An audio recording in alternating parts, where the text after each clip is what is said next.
There are moments that surprise and delight the mind and the senses. Introducing Sound Art, the world's first truly customizable, concealed, flat panel art speaker system. A revolutionary combination of incredible sound delivered from your most meaningful pictures. When art and technology intersect, there is a seamless blend of creativity and function. I'm alive in the streetlight, pulling at the stars in the moonlight. Every time I feel you close. With Sound Art, anyone can print their own artwork or pick from numerous licensed artwork that we have. The possibilities are limitless. Enjoy beautiful and amazing sound throughout your home. The entire surface of your artwork generates incredibly robust sound. Your art never sounded so good.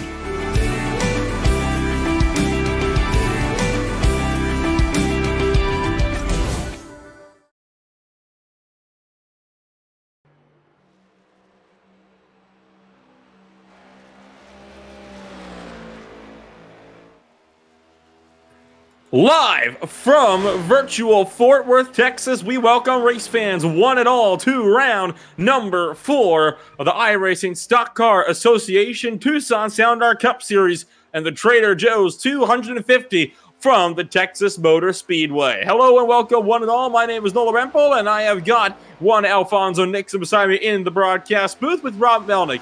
Once again, down behind the cameras as always, for tonight's presentation. So we swing back to the 1.5 miles, and it's a track and a race length that is a little bit longer than we're used to seeing on some of these 1.5 miles, right? Usually we see 200-mile races on these 1.5-mile tracks, around 134 laps, but 167 and 250 miles today means it is going to be a long race. But if the Butt Kicker Series race that we saw just 3 nights ago is anything to go by, it's still going to be a fun one. And a fun race it is definitely going to be, because this is a track where, depending on your setup and your aptitude, you could actually run full pace around this thing for quite a few laps. So I think if drivers can actually find their rhythm, find their groove, stay away from the 3-wide, 4-wide conditions, we could actually have ourselves a great race now. It should be a very solid race indeed for us here tonight. You got yourself 167 laps about to get underway, and even when both stages come to a close at laps 35 and 70, you're still going to be seeing over 90 laps of racing left to go, and with the fuel window around 46 laps in length, this of course means that it could end up being a game about fuel strategies in that final stage after the conclusion of lap number 70. Qualifying is presently underway as we get set to go racing into the evening. It's currently just about to hit the top of the hour at 6 o'clock p.m. in sim time. So we are going to be racing under the lights here at the Texas Motor Speedway. And with this, of course, you can see the track temperatures a little bit chillier as well, with it being January 13th in sim. 72 degrees Fahrenheit, but the winds, definitely something to keep an eye out for tonight, Al. Up to the north, about 9 miles an hour. There's some pretty strong winds these cars are going to have to contend with tonight. Yeah, depending on where that wind hits you, when either you're coming down the back stretch or the front stretch, it'll actually, you're going to see that save not only some time off the clock, but also it might affect the handling of the cars a little bit. So the most exciting thing is going to be if we can actually make it all the way to that third and final stage and possibly have some good green flag pit stops, because, you know, one caution is going to throw that pit strategy completely out the window. And, of course, 1 minute left to go here in qualifying for the Trader Joe's 250, and it is going to be one exciting race for us here tonight. In the Butt Kicker Cup Series race, just a few nights ago, we saw drivers going 2, 3 wide constantly. It was we never saw more. We never saw fewer than 8 or 9 cars in at least the lead train. So you know it is going to be a race full of entertainment nonstop right through to the checkered flag. And of course, they were not willing to let each other breathe for a second throughout the entire 2-hour event a few nights ago, Al, which means, of course, it is still going to be just as intense, if not more so, coming into the night. Yeah, absolutely. And this isn't a track where you can actually lift and expect to not lose. Lifting just a little bit here is going to set you back. So yeah, I think drivers are going to keep their nose down, and it's just going to give us some great race. And with qualifying drawing to a close with just a few seconds left, why don't we take a quick step away? We'll be back in just a few moments with your Tucson Sound Art starting grid. But for now, it's time for the national anthem.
The night time is the right time. Remember what I told all my drivers? Reach up there and pull those belts tight. One more time.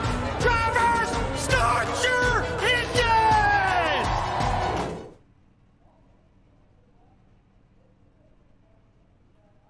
So starting on pole position here for your Tucson Sound Art starting grid is going to be none other than Chris Severa, with Josh Schaffner starting beside him on that front row. On row number 2, you've got 2 of the JBR drivers, including Richard Elliott as well as Adrian Watson. From there, Don Avery rounds out your top 5, with Frank Flores, the first Shake and Bake driver, down in the 6th position. Bear Gutpold is going to be starting in the row behind his teammate down in 7th, with G&G driver Chris Johnson down in 8th. And, of course, it is podium finisher Al Kozlowski in 9th place for the Butt Kicker Cup Series, with Eric Kling rounding out your top 10, Al. Wayne Grassi is going to be in the 11th place with Kenny Powell in 12th. Joshua O'Connor will be in 13th with Robert Pattengill in 14th. Jay Hone in 15th with John Mullins in 16th. Paul Olson and Ken Allen round out your 18-car field as we get set to go green racing here at the Texas Motor Speedway. Let's take a look down at the point standings while we're waiting for the pace car to lead this field of 18 cars strong off. Chris Severa, of course, with a win and 2 top 5s so far on the season, sitting in first place, 10 points ahead of Adrian Watts. Both drivers up in the top 5. So looking to potentially have a bit of a change of the guard, maybe in the battle for the points lead at the end of this race. I know Greg Wyszynski not making a start tonight. He is going to find himself out of this race. He is your 3rd place runner in the points, sitting 20 points back. So he's going to be finding himself with a bit of a rough ride, trying to work his way up and through this field. 2 other drivers that are not going to be present tonight that we usually see on the Saturday Night Cup Series, Ryan Cliver and Noah Bitts, both of them down with the Omicron variant for the time being. So we wish a good recovery and a good speedy recovery to both of those drivers. You see Bitts starting down in 7th place when it comes to the point standing. So this is going to be devastating for his bid to try to go for a Tucson Sound Art Championship. Yeah, but that's really going to play in the Barrick Uphold's favor because, you know, here he is getting a chance to not only run some races here as a rookie into this series, but also maybe to climb up into the points a little bit. As the pace car gets set to lead this field of 18 cars strong around the back straightaway and towards the start of this race, you have to wonder, you know, how early are we going to be seeing these guys taking it a bit more aggressively than you think might be best for them? Because it didn't take them very long in the Thursday night series.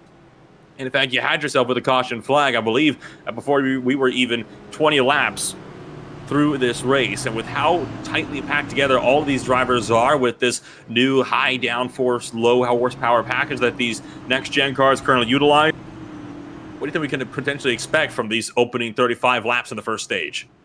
Well, I'll tell you what, a whole lot of positions are going to be won and lost. And unfortunately, this race isn't going to be 200 laps for everybody. You know, there's somebody isn't going to make it even through the top 10 laps maybe. I think we're going to see these guys get a little bit close for comfort as they're going to be jockeying for those positions, because if you're not out front where that good area is, man, you're really going to be in the back. So I think we're going to put the hammer down a little bit and try to jockey for that position.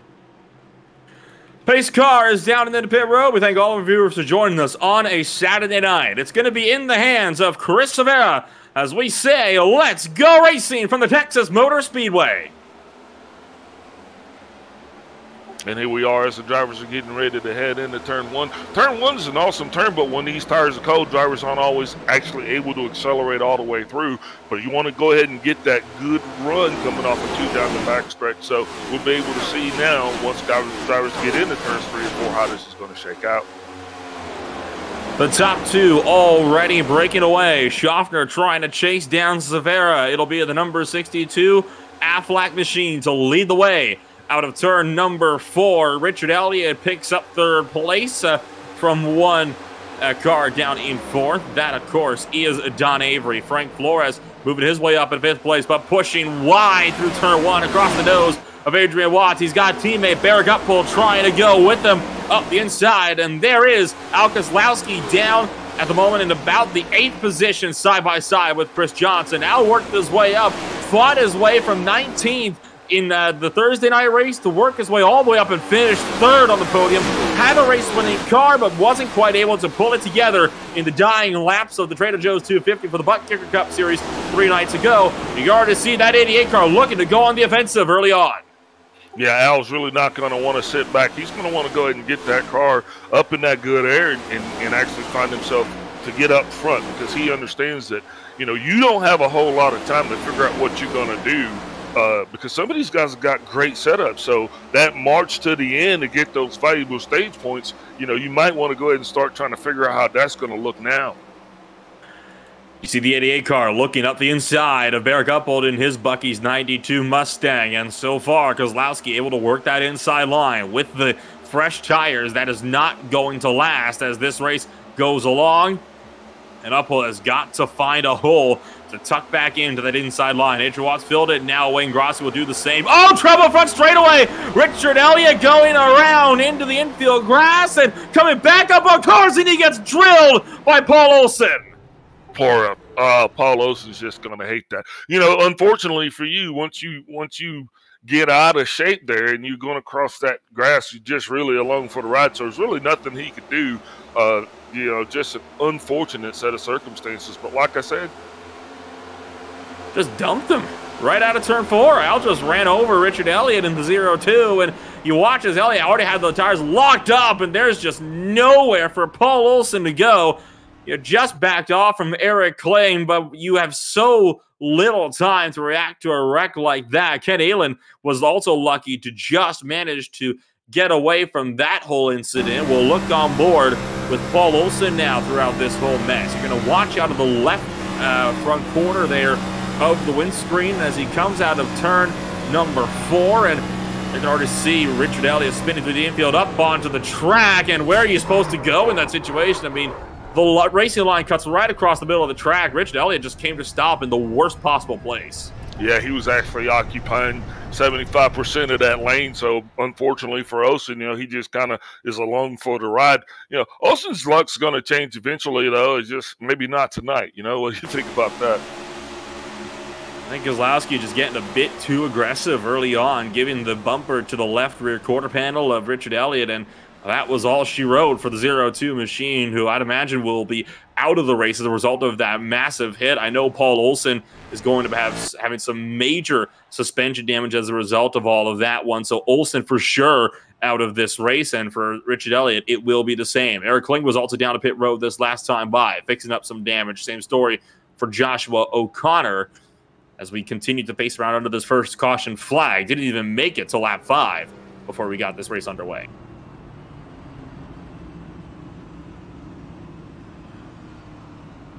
So Eric Kling was also on pit road. Not sure, maybe he was adjusting his britches a little bit, but definitely looks like that 43-2 car, you know, going to have themselves in a pretty big pickle. Now, the fortunate thing is, this race being as long as it is, you know, you sit pit road, you get some damage fixed. You get quite a bit of damage fixed. Maybe get out there and turn some laps and possibly, you know, who knows where you could finish. I don't know. Pace car lights are off this time by, and we get set to go. Back green flag racing here for the Trader Joe's 250 at the Texas Motor Speedway. If you are just joining us, welcome to the show. My name is Noel Rampo with Alfonso Nixon in the broadcast booth. Rob Melnick down behind the cameras for tonight's race. The caution came when one out Kozlowski turned Richard Elliott out of turn 4, and that caused Elliott to spin through the infield grass and back up on track right into the path of Paul Olson, just coming to the conclusion of that opening caution that happened just back on lap number 4. So it's Severa from Schaffner. Second row holds Avery and Kozlowski. Third row holds Adrian Watts and Wayne Grossi. So we'll have to keep an eye on all of these drivers here within this pack, as I think a lot of guys were showing they're willing to get the elbows out early on. And yeah, definitely, that's exactly what I think you got to do. Well, we did make it at least 5 laps without a caution, so hopefully we can go another 12 maybe before I think we'll see another one. What are you gambling on?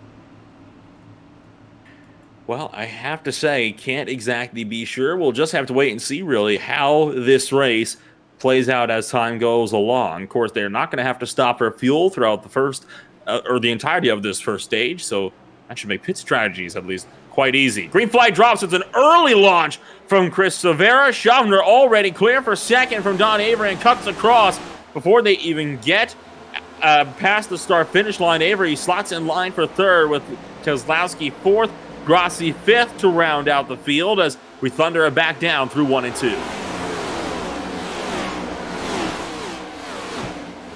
Yeah, that Bucky's car seemed to got a little bit out of line there as we got on that restart, the 92 car.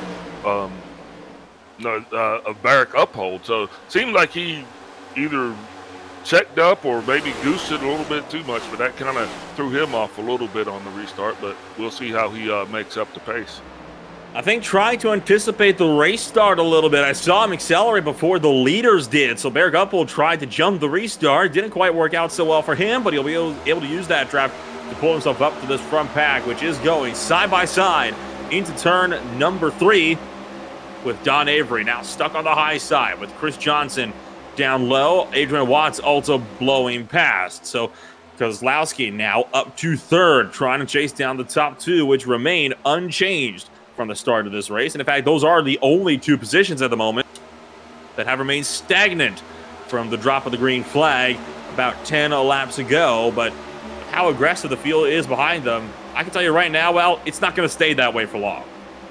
Yeah, absolutely. But, you know, Severa's he's right there where he wants to be. I mean, this guy, I think he probably doesn't even understand how it feels to follow because he seems to be out front so much. But what you're going to find is guys behind him, they're going to be trying to, you'll see them bobbing and weaving and try to break up that slipstream a little bit. But I am interested to see how long before guys start to put the hammer down, though, to walk out this lead pack. Already you can see Chris Severa looking to go low through turns 3 and 4, trying to defend the inside line down these straightaways, doing what he needs to do, right? Trying to get this whole thing sorted for him, but it is not going to be a very easy task. Josh Schaffner taking a bit of a more arcing line to the corners. That helps him to maximize his corner exit, and now with a huge run on Severa, will there be a move made into 3? Opts to back out. Thinking big picture here for that number 50 Premier Racing Setup Shops Chevrolet Camaro ZL1. Wayne Grossi, meanwhile, falling back a couple of spots in this one. He is now down to 6th place in this field as he got muscled out of line by Chris Johnson. Adrian Watts passed him up as well in turn 3. So Grossi tucked in line just behind your top 6. You've got the top 8 all running in one big pack up in front here. There you got 9th on back to the 14th place as well, with everybody else just kind of running by their lonesome in behind. So 2 major trains, and so far, this still means it's going to be a pretty tight battle for the race lead all the way up to the stage's conclusion. Yeah, and so we'll see exactly what happens when you get out of line. Grassi gets out of line, he gets shuffled back. You know, and you hope that you can find your way to get back in line, because if you lose that freight train, you'll find yourself falling off. And if you look at that second pack, so these guys are running 2 wide, 2 abreast, and if you don't get one behind another, you know, you're just going to find it harder and harder to catch that lead pack. And coming around through the front straightaway to conclude lap 14 this time by. Coming up on 20 to go as John Mullins gets muscled up and wide by Frank Flores, nearly getting turned by the 28 shake and bake driver at a huge head of steam entering turn 1. Flores backed off, though, and allowed Mullins some space, some extra breather room to work with. That's allowed Jay Hone and Kenny Powell to break away slightly, with 9th and 10th just in front of this group. They're still trying to see if they can catch the draft of Barrick Uphold, who is just about 3/4 of a second up the road from them for the time being. So you got Uphold starting to lose touch a little bit with that leading pack up there. You can already see the gap starting to develop, right? About 0.7 of a second up to Avery. Another second from Uphold back to Kenny Powell. So at the moment, I'd imagine Uphold is just trying to stick within the tail end of this draft, but making sure as well that he is able to stay far enough back that he can also avoid an incident should another one develop before the conclusion of stage 1 here. Yeah, definitely, because you don't know if that incident is going to happen at the front of the pack or the back of the pack. So what will happen is guys start to get into the second part of their setup. You know, I think once these tires have over, you know, generally 16 to 20 laps, it's a different kind of feeling car. It gets a little loose on you, and you kind of got to wait on it to come back, and I think that's where we're at right now. So we'll be interested to see how these guys muscle through this different phase of these tires. And up in that battle for the race lead, you can see Josh Schaffner having to lift off. He loses a lot of time, and that is going to make it a G&G 1, 2, 3. And as we have seen before, Al, that is a very powerful trio that is almost impossible to knock off once they get up in front. If there are ever 2 teams that you don't want to have a 1, 2, 3 lockout for the podium spots, those 2 teams are either Gas and Go or Frontline. But with Frontline not having nearly as big of a presence in the Tucson Sound Art Cup Series that they do in the Butt Kicker Cup Series, G&G, they are the Goliaths that these teams just in behind have got to try to work to get around. And right now, Adrian Watts does not have his teammate Richard Elliott to help him out, so he's got to rely on outsiders like Wayne Grossi to help work his way up through this field, as Chris Johnson is going to lose third here to the 08 into turn 3, and now Alcazar's cutting across. Oh, this contact! Oh, and Watts is set up hard to the outside wall out of turn 4. One driver scrambling into the infield grass. Chris Johnson still trying to save it in the grass with number 48 car launching his vehicle over the access roads, and they're still almost wrecking into turn number 1. Complete pandemonium amongst the field into turn number 1, and overall they just managed to escape that with no yellow.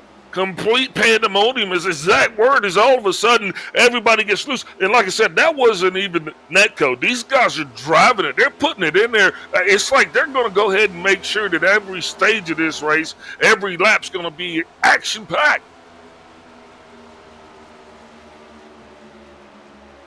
This is absolutely thrilling stuff, and now, with all of that being said, the top 3 have broken away from each other, and that leaves it a 4-car battle, really, from 4th place on back to about 8th, and Schaffner just lost out on a lot of spots. So it's Barrick Uphold heading up a train of 5 at the moment, with Don Avery just tucked in behind, and Uphold trying to hold on to whatever spots he can get, with 14 laps left to go now in this opening stage here. Of course, coming to the conclusion of lap number 35 is when we'll be seeing that first caution flag being flown for stage number 1 on the night. I know Adrian Watts had to come down pit road, get damage fixed. That is no surprise to me, considering how much damage he got from that hard smack to the outside wall out of turn 4 on the front straightaway. Now, Josh Schaffner is either Josh is telling us something about his setup, or something is going on with his car, because he's off the pace a little bit. And I'm wondering if that's a result of maybe maybe he's used up his tires, but as we're only 23 laps into this thing and we've already had one caution, doesn't seem like tire wear should be a factor right now, right?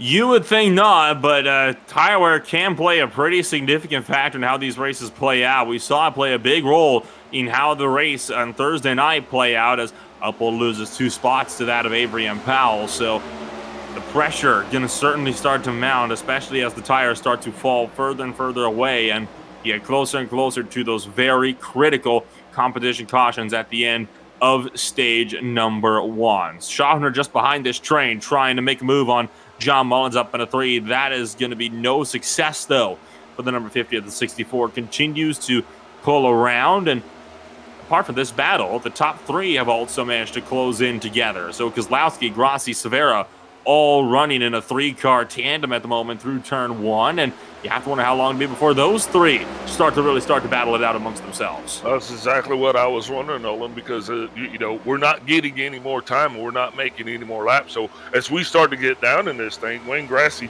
someone who's had, Wayne's had some pretty bad luck here in this series. So I'm thinking at least he's going to try to put himself in a position for a stage win.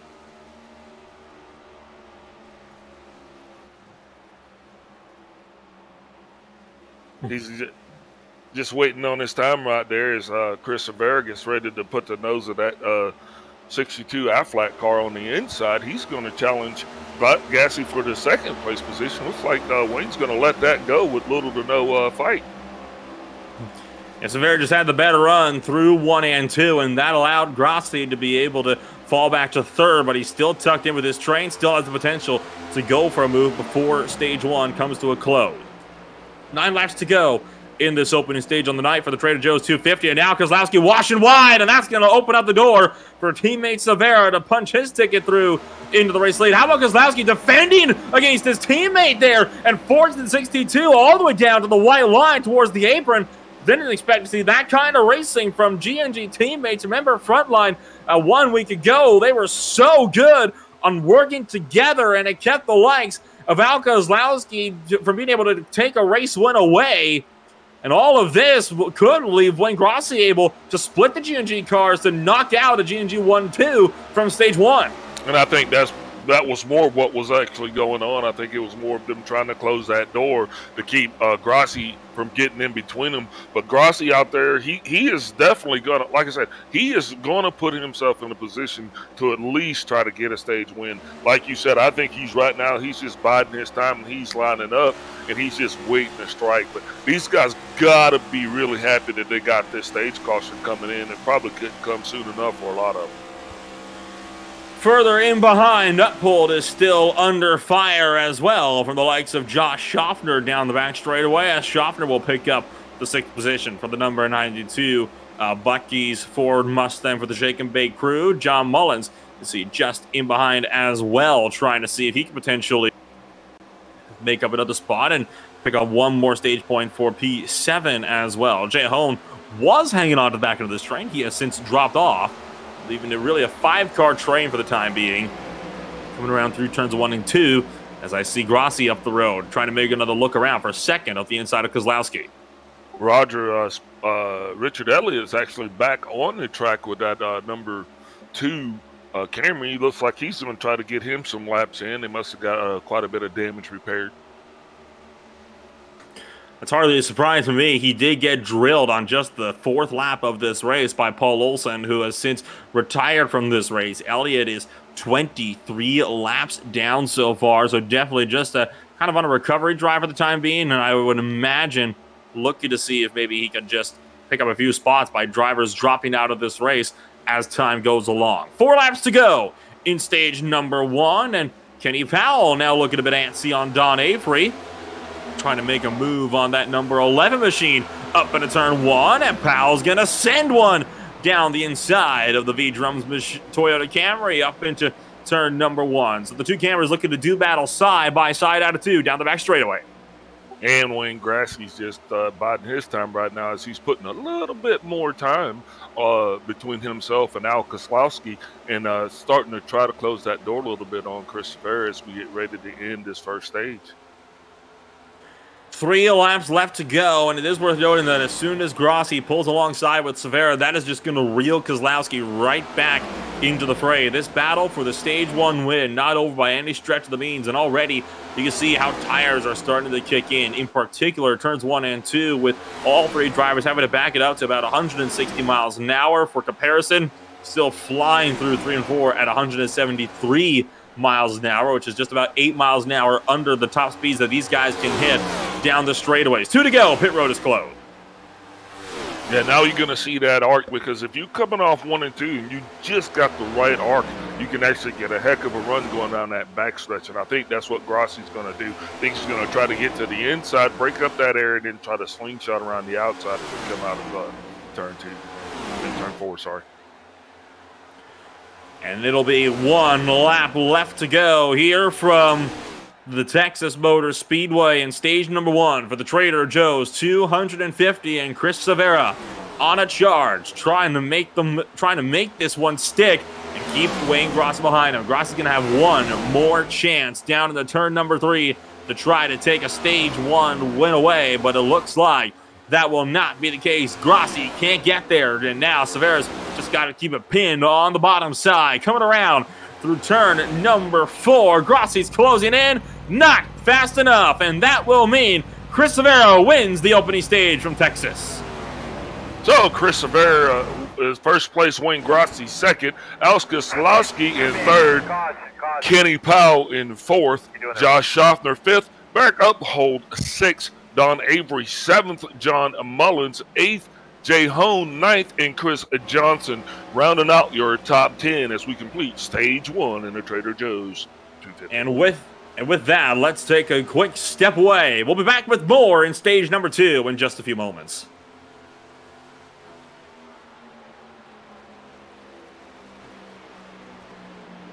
There are moments that surprise and delight the mind and the senses. Introducing Sound Art, the world's first truly customizable, concealed, flat panel art speaker system. A revolutionary combination of incredible sound delivered from your most meaningful pictures. When art and technology intersect, there is a seamless blend of creativity and function. Come alive in the streetlight, pulling at the stars in the moonlight. Every time I feel you close. With Sound Art, anyone can print their own artwork or pick from numerous licensed artwork that we have. The possibilities are limitless. Enjoy beautiful and amazing sound throughout your home. The entire surface of your artwork generates incredibly robust sound. Your art never sounded so good.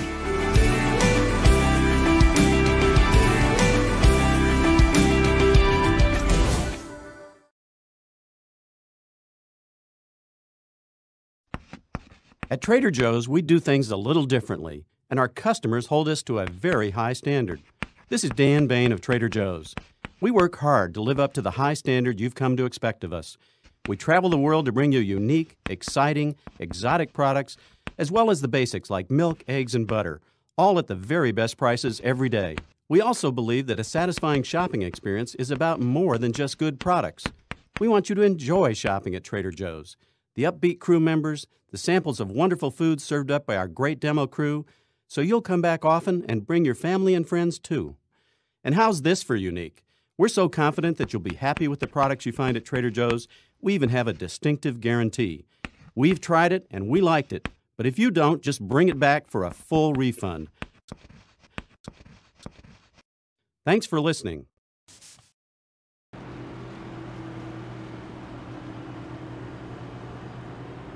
Back live for the Trader Joe 250 here from the Texas Motor Speedway for round number 4 of the Irish and Stock Car Association Tucson Sound Art Cup Series. Why don't we bring up your stage 1 winner so far on the night? Chris Severa now joins us up in the broadcast booth. And Chris, it was a very hectic stage 1, and one that I think you were kind of held with all of those struggles from 4th on back that made it only a 3-car battle that you had to worry about in those dying laps of the opening stage. Yeah, I'm just glad we were able to start out front here and just to avoid all that. Obviously, you were able to see towards the end there how much clean air actually matters here. So yeah, that's the big priority, is just keep the left front in the clean air. And just like Thursday so far, this has been one of the most intense mile-and-a-half races that we have seen yet on this season. And no doubt it's going to be similar to what we've been seeing so far throughout the course of this race. Do you have any kind of plan of action to keep all of these guys behind you? Because you know they're all going to be hungry. Oh yeah, I'm going to hold the bottom real good, and I'm going to turn left some. Hold the bottom real good, turn left some. I think that's a very good philosophy that a lot of people would want to live by when it comes to a track like this. Want to talk about the battle you had with Al Kozlowski a little while ago. We were not expecting to see all the G&G teams battling quite so hard. Are you guys kind of taking a more of an every man for themselves approach tonight? I think we were once it kind of just got to the three of us. I think Al was just trying to get into the gap that was behind me. I don't think he noticed he was side drafting me down the back, but yeah, I think he was just trying to fill that gap in between me and Wayne. Well, hopefully you'll be able to have some better, well, I should say some calmer action for yourself out in the front of this field throughout stage number 2, up to the conclusion of lap number 70. Before I let you go, then here, Chris, anybody you'd like to shout out for that GNG 62? Just you guys every week, man, for doing what you do, putting on the broadcast. Appreciate being able to run out here. Everybody at G&G worked, put this set on together. We had to take a lot of big swings from the base that we started with to get where we are. So I'm glad it's able to get us where we are right now, but going forward, we're going to take everything one step at a time. So. And thank you, Chris, for being able to take the time to join us up here in the broadcast booth. Congratulations on a stage 1 win. Best of luck in the second stage. Thanks, guys. Appreciate it.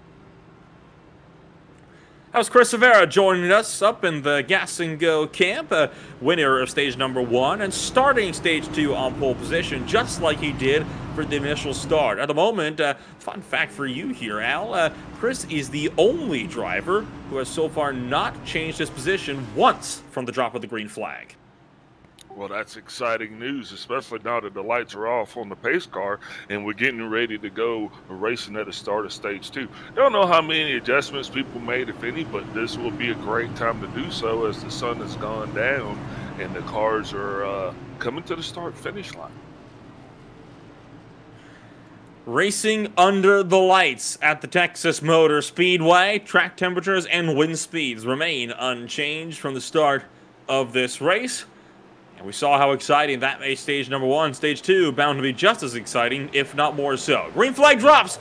We're back underway. Ray Grassi does not get away well at all, and now under fire from the likes of Don Avery and Barrett Gutpool behind the 7 car, checking up the entire field, allowing Schaffner and Chris Rivera, to break clear by about a couple of car lengths off of turn number 2. And Grassie's car is fast enough that he's not going to give up that track position. He's just going to make that 7 just a little bit wider because he knows he's going to be able to get the run on those 2 cars in front of him. Now, it's going to be interesting to see if Schaffner has figured out his element and if he's going to be able to keep that 50 car up front here again and put that pressure on Chris Rivera. Rivera leads the first lap green in stage number 2. Grassi trying to look up the inside of Schaffner to turn number 1. No dice for the number 7 Chevrolet, though. He'll be put under fire from Don Avery just behind his number 11 Toyota Camry, with Kenny Powell trying to fight the outside line. Look behind as Barrett Gutpool starts to go on a charge. He punches his ticket back into the top 5 for about the 4th time really all night long. Gutpool's having a bit of an up and down night so far, but more often than not on the up and up as he finds himself back in the top 5 and ready to fight for some podium positions. Yeah, so it's going to be that game of cat and mouse. You know, if you get out of line, you got to stay in that inside. The inside line is the fastest line. But if you're going to be faster than the car that's in front of you, they're going to make you pass on the outside. That's just what Rivera said. No one's giving up the inside line, not at Texas. Not going to happen, not tonight. And look at Kenny Powell riding right off the diffuser of Barrett Gutpool in turn number 1. That's going to scare Uphold wide in turn number 1. Powell powers through on the low side. Now Texas, not really a multi-move track as Powell is put in the outside wall. Uphold turns John Mullins as well. They all record the outside wall. And the 95 of Eric Kling collected as well as the big one into turn number 3. I think that all stemmed from Kenny Powell trying to clear from Barrett Gutpool and just pushed right across the 92's nose. Was not quite clear, and that kicks off our second big wreck on the night. Yeah, and that, I'll say it again, that was just very unfortunate because that was what we would consider a racing incident.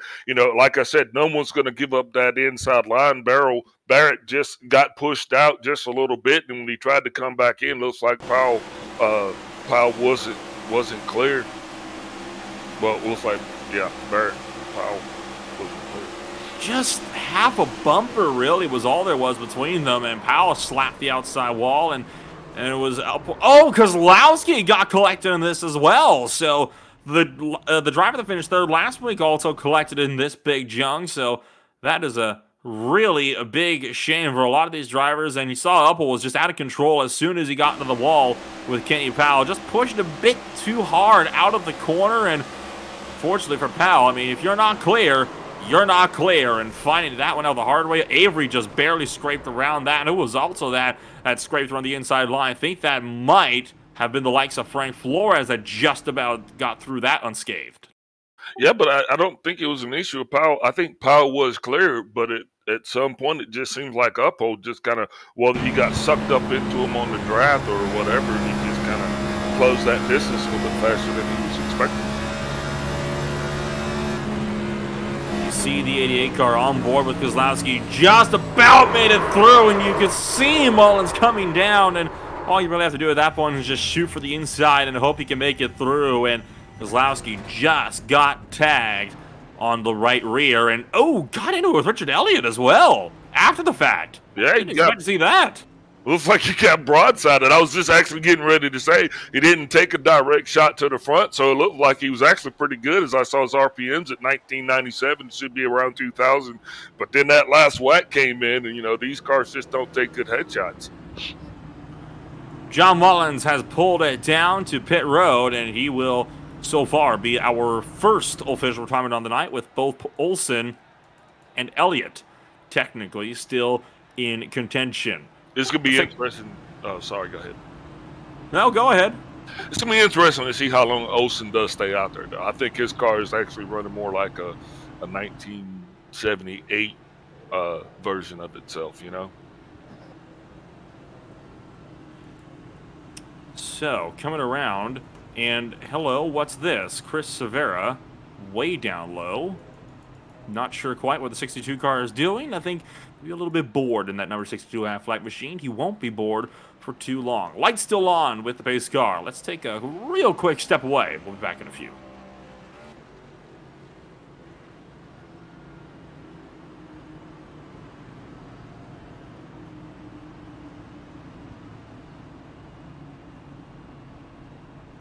There are moments that surprise and delight the mind and the senses. Introducing Sound Art, the world's first truly customizable, concealed, flat panel art speaker system. A revolutionary combination of incredible sound delivered from your most meaningful pictures. When art and technology intersect, there is a seamless blend of creativity and function. Come alive in the streetlight, pulling at the stars in the moonlight. Every time I feel you close. With Sound Art, anyone can print their own artwork or pick from numerous licensed artwork that we have. The possibilities are limitless. Enjoy beautiful and amazing sound throughout your home. The entire surface of your artwork generates incredibly robust sound. Your art never sounded so good.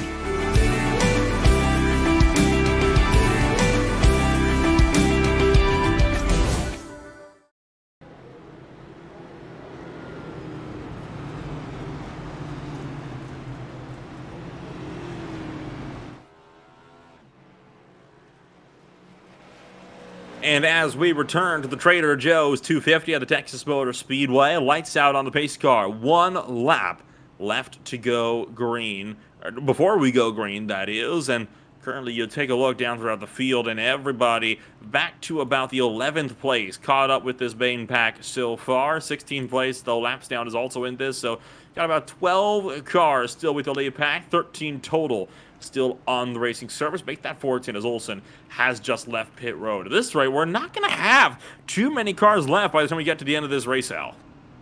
Yeah, and you've always heard Big Al say, you just have to be available towards the end of this thing in order to be able to win it. So I made that statement earlier that this race is not going to be 267 laps for everybody, you know, because, well, 167 for some people it's going to be a lot shorter. And so far, that is what it's looking like for guys like Paul Olson and Richard Elliott, who are 24, 34 laps down respectively. Not to mention Adrian Watts, 20 laps down. Barry Gutpold is now 2 down. Looking like he may be out of the race before long. Mullins, of course, our first official retirement, though I'd imagine Kling is going to join him very, very soon. Pace car is down and in. And already, what's going on in the back here? Ken Allen poking his nose out of line. Same with Jay Home. They almost went 3 wide on the restart as we get things back to green at Texas. And fighting positions, that's exactly what they're going to do, is we're going to get this thing running. I'll tell you one thing, too, is we're going to see some names that we're going to be calling as we get into the deep part of this second stage that we haven't actually had a pleasure of seeing up front a whole lot, as the majority of the big-name guys have found themselves to be laps down. So, remember in the interview when Chris Severa was mentioning he was going to be using that inside line to just power through and keep these guys behind? How about taking inside line to a whole new level by going onto the apron right next to the inside wall? That's a whole other level of inside line commitment that you didn't think you'd see. And, I mean, they could work to break the draft, but I wouldn't recommend it because that, of course, means people don't necessarily need to let you back up because you're not going to be on the racing surface. Yeah, but... you know, I'm interested to see what's going on, how long Schaffner's going to be here, and because he had a great run in the last stage, but then all of a sudden it seemed like he kind of burned his tires up. So I'm going to be interested to see if he's actually going to run his own race, his own pace, or if he's going to let Severa just lead him into doom again. Top 5 have all broken away at 6th on back that are currently in these little mid-pack battles. And well, you're looking at one of those now with Jay Hone trying to fight the outside of Ken Aylen's number 52 Hallmark Toyota Camry through 3 and 4. And the 52 is going to push through with Kenny Powell following suit just in behind. And they're starting to catch up to 6th and 7th place here of Avery and O'Connor, while up in front, Chris Johnson making the move for 4th place around the outside line of Frank Flores. And the 28 Mustang looking to potentially have a solid go down to the turn number 3 to try to keep on to the 4th place. And all of this, you had already started to see the top 3 starting to really break away from this smaller pack here. Yeah, and that smaller pack doesn't want to see that, because if this happens, if this same scenario unfolds in that 3rd stage, I'm afraid that pack's going to get further and further away, and you don't want to keep these guys close. At least that way, once you get in the pit strategies, you know, you'll be able to maybe make up some time, but it's harder to do if they're our way around the track on you. You saw Chris Johnson looking to the inside line that time. Thought about sending one up the inside of Frank Flores, but couldn't get close enough to properly commit to the move. Now that they're tucked in nose to tail, they can start to close in the draft back up to Wayne Grossi, and look at how much that 28 car is just sucked right up to the back bumper of the number 7. Then this could get crucial, though, if Johnson looks to fight it out, and looks like that's going to be the case with Chris Johnson looking for the inside line of Frank Flores through 3 and 4, this time by the 28, trying to pinch him in, but it's not going to be enough. And Chris Johnson is through to 4th. Flores tucks back in line just behind for 5th.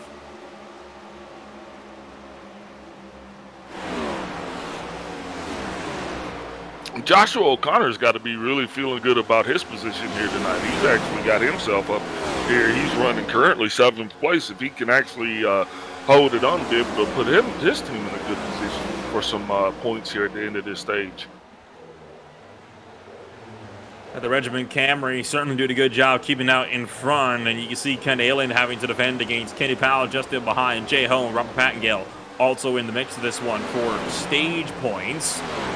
Coming around to the end of stage number 2 here in about 15 laps of time. O'Connor pushing wide through 1 and 2 and loses all of those spots while up the road. You saw Powell looking at the inside of Avery trying to hold on to 5th place. Wayne Grossi in a battle with Frank Flores also for 4th. I'm going to recant my statement there and say it's Johnson fighting Grossi for 4th, with Flores trying to hold on to 5th from Don Avery, who's managed to catch the field.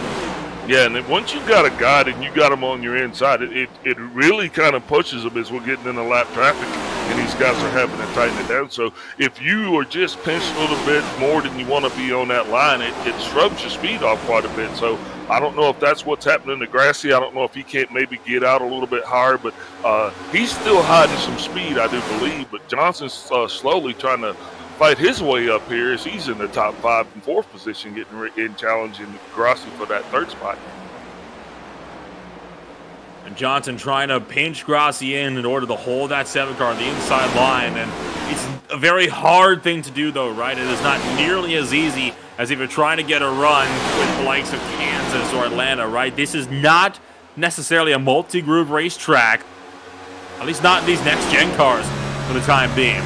The bottom lane does tend to be the fastest way around this place, and that's just something these drivers have got to accept, which is why it's not uncommon to see some really aggressive moves being made to get to that inside line and force your opponent up high.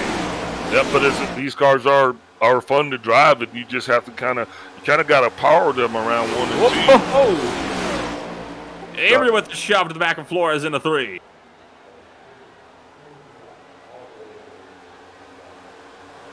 And it's those little moments that can really start to rile up drivers in this field as Flores just now clears from Wayne Grosser for 4th place. And all that side-by-side battling has allowed that back portion of the field to close up. And so every single driver that is on the lead lap now in one long train from 1st down to 11th place. And Robert Pattengale looking on the inside now of Joshua O'Connor and the number 39 Camry to try to go through and maybe fall a little bit further back and hang around at the tail end of this train for the time being. And so now I think drivers can now kind of work their own line to try to get that speed back to kind of close Severa down. But Severa putting on a clinic, doing exactly what he said he was going to do. He's going to just go ahead and run out front and run down low and turn left. So, I mean, it's going to be interesting to see if anybody's going to be able to start to mount a charge as we get down to the latter portions of stage 2.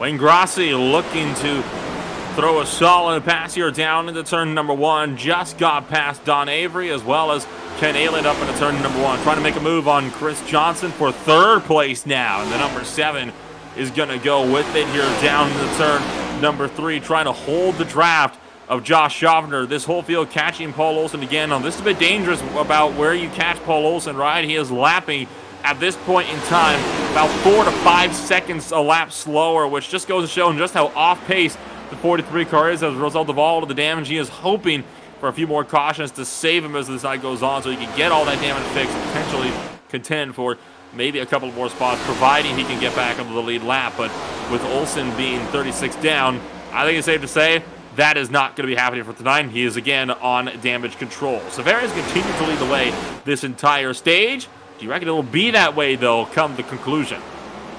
Well, we've definitely seen what he can do on the short run, so it'll be definitely interesting to see what he'll be able to do on that longer run once we get to that 3rd stage when we, run a tank of gas out of these things. But it's going to be interesting because these guys are going to catch Olsen again possibly before we run at the end of this stage. And depending on where they come up with lap cars, they might find themselves in a position where if they're defending for a position, it could be 3 wide. So that's also something we get to look forward to.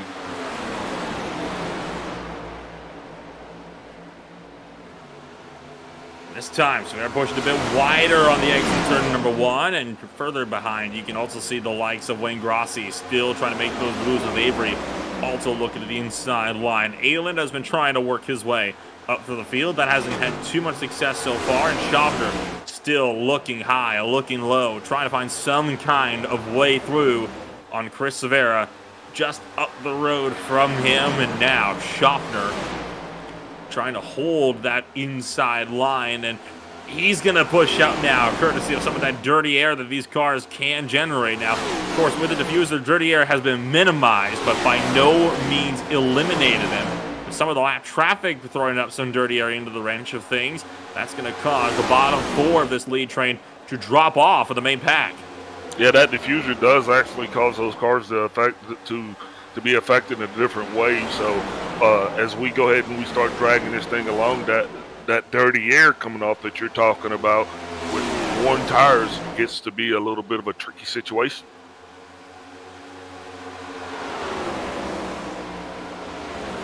Coming to 3 laps to go in stage number 2. This time by, it'll be the conclusion of lap number 70, and this time by, still 100 laps left to go in the Trader Joe's. 250 from the Texas Motor Speedway. So just now in this next lap by, will the laps to go counter reach double digits, which just goes to show how long this race really is, which makes all this aggressive racing that much more surprising as Grossi jumps on the low side. Schaffner has to block into turn number 3. And once again, Avery has been eagerly trying to follow to help Grossi make a move, but they've never been able to properly get up the inside.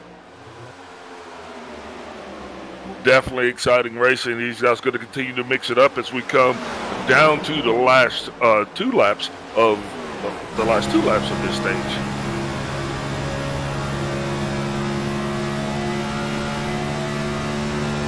Schaffner closing on Severa, thinking about maybe trying to set up a pass, back off a little bit, and then get a solid run through. Will this be enough for Severa or for Schaffner to potentially get a stage 2 win? Only one way to find out, and well, is to observe this next 1.5 miles. Pit road has closed as of 1 lap ago, and this is the final lap in stage number 2, with Schaffner looking low through turns 1 and 2, trying to chase down Severa and go with them out of the back straightaway and down into turn number 3. Grossi has to block low against Don Avery, and Schaffner will not be able to catch Severa in time. So out of turn number 4, Severa will take both stages back to back. That's another 10 points for the number 62.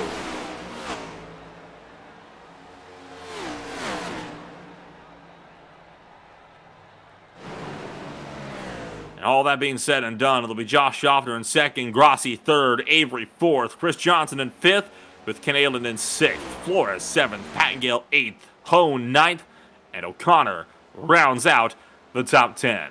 We'll take a quick step away. We'll be back in a few moments.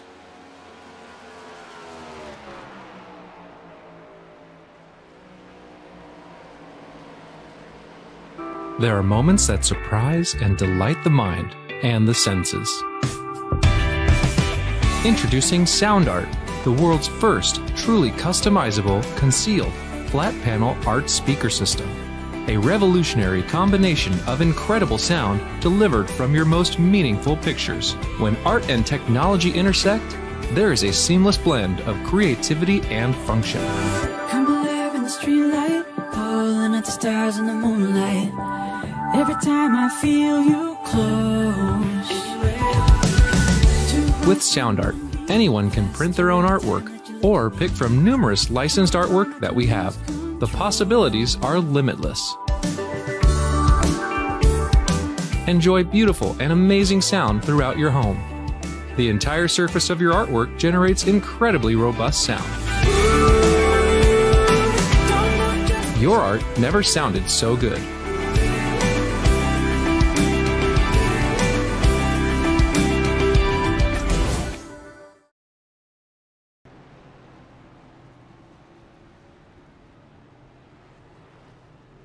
Pit stops currently underway here at the Texas Motor Speedway under this Stage 2 yellow flag, as the field of, 14 strong now has made their way down to pit road. Chris Severa came first driver into pit road after he won Stage 2, after winning Stage 1 as well, and he will also be the first one off. The second driver off pit road just behind him will be that of Josh Schaffner, who also came up 2nd place, just a little bit shy in stage number 2. We've already talked to Severa once tonight, so we'll see if we can't dial up your stage 2 runner-up. And Al, I'll hand this one down to you.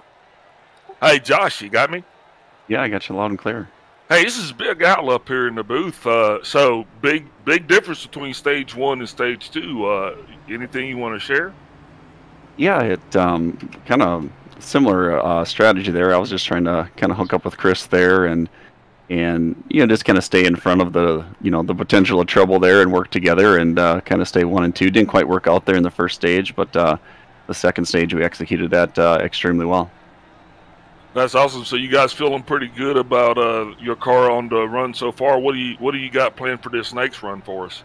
Yeah, I think probably going to be a similar strategy. I'm hoping that if we get a good restart here, you know, Chris and well, both Chris's, Chris Severa and Johnson, hopefully we can just hook up and you know, try to pace the field, and you know, fuel strategy could become you know, a factor here if we stay green, especially. So you might see, you know, myself, I'm saving fuel right now. Some others probably are too, but so yeah, just if it stays green, hopefully just kind of stay out of trouble, work together right around, and get through green flags, pit stops, and if we're lucky, maybe we can kind of separate ourselves from the field and sort it out amongst the G&G team here when it's all said and done. Well, that G&G team's definitely looking pretty good. Congratulations for your second place finish. Anybody you'd like to give a shout out to?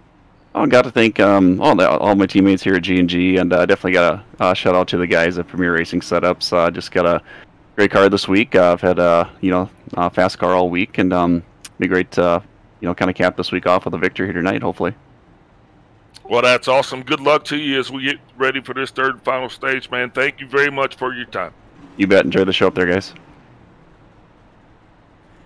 That was second place, Josh Schaffner in stage number 2, bringing it to us from his number 50 Premier Racing Setup Shop's number 50 car. Looks like he could find himself. He's starting second place in the field. You can see one car ahead of Chris Severa. That is Eric Kling. Just looking to get one more lap back for his number 95 G&G Toyota Camry. Running a bit of an interesting aerodynamic modification on that hood, isn't he, Al? I mean, you don't... I have to say, usually if I see a car without an engine hood, it doesn't tend to make it too much quicker. Though it is good to cool the car, I'd imagine. Yeah, I think they just sent some parts of that car already to the recycling bin. But as we get ready to go green again, looks like Kenny Powell's found his way back up on the lead lap. So thinking he got the wave around there under that last caution. So lights are off on the pace car, and here we go here pretty soon.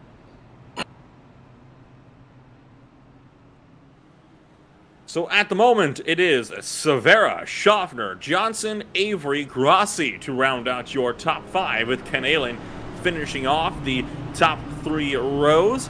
11 cars still on the lead lap. And that will make it about 14 out of the 18 still on track. All of this being said and done, it's a bit of a sparser field compared to how it was when we started out this race, and you have to wonder how that could potentially impact how these guys approach stage 3. Yeah, because the key right now is how healthy are you? You know, have you been a good boy? Have you stayed out of trouble? Is your car 100%? You know, now is the time to put your setup. It's like Shopper said, saving fuel. These guys are going to try to take this thing on one stop. Pace car is into pit road, and that will take it to allow Chris Severa that we go back green flag racing for the Trader Joe's 250 from the Texas Motor Speedway down in turn number 1, and Chris Severa leads the way with Chris Johnson second, Schaffner third, Grossi fourth. Don Avery rounding out your top 5, and Avery loose out of turn number 2 as well. Down to the inside line, he manages to recover. Ken Allen also falling back just behind, but everybody able to make it out of turn number 2 safe and sound. So through turn number 3, it will be Severa to lead the way up in front. That was a very interesting restart. It looks like Severa just drove away instead of restarted, but now the field closing in on him as Wayne Gassi comes in second place. Already, Grossi has caught up to Chris Severa. We know Grossi can be a bit aggressive when it comes to fighting for these higher up positions if he really wants to, but you have to remember there's still a long way to go in this race. Still 89 laps when we come around this time by, which is definitely going to, shall we say, make it a bit of an interesting race, but you have to think about how much time there is left. And Chris Severa way up and too high up and into the outside wall for the 62. That could be a crucial mistake. That could cost him a race win later on with that damage now on the number 62 as Wayne Grossi goes to the race lead for the first time tonight. Not sure what just occurred, but Grossi way off the pace, Severa way off the pace and into that wall. This is going to be an interesting turn of events for that G&G team. I have to think that what happened to Chris Severa there was he tried to let Grossi through to set up a run, and just pushed way out of the groove, up into the marbles, and that's what sent him into the outside wall. It's such a big shame for him, and now Don Avery looks to see if he can charge for the race lead up on the bottom side. That mistake from Severa has kind of shuffled the field a little bit, especially further on back. So it could be a more difficult run for Severa to try to go for that race win if there is not another caution. So Grassi now leads from Avery, from Johnson, from Flores. Schaffner, runner-up in stage 2, rounds out the top 5. Well, that changes the things a lot a bit. Not just a little bit, because now Don Avery, Chris Severa, maybe Severa runs away from Avery, but Grassi, Avery, I don't know how that works. You know, now Johnson's going to come in. Flores, this thing just found itself wide open. This is now anybody's race, because like you said, the only thing that we hadn't had so far was a lead change, and I think we just got the first of a couple more to come. Let's see what happens.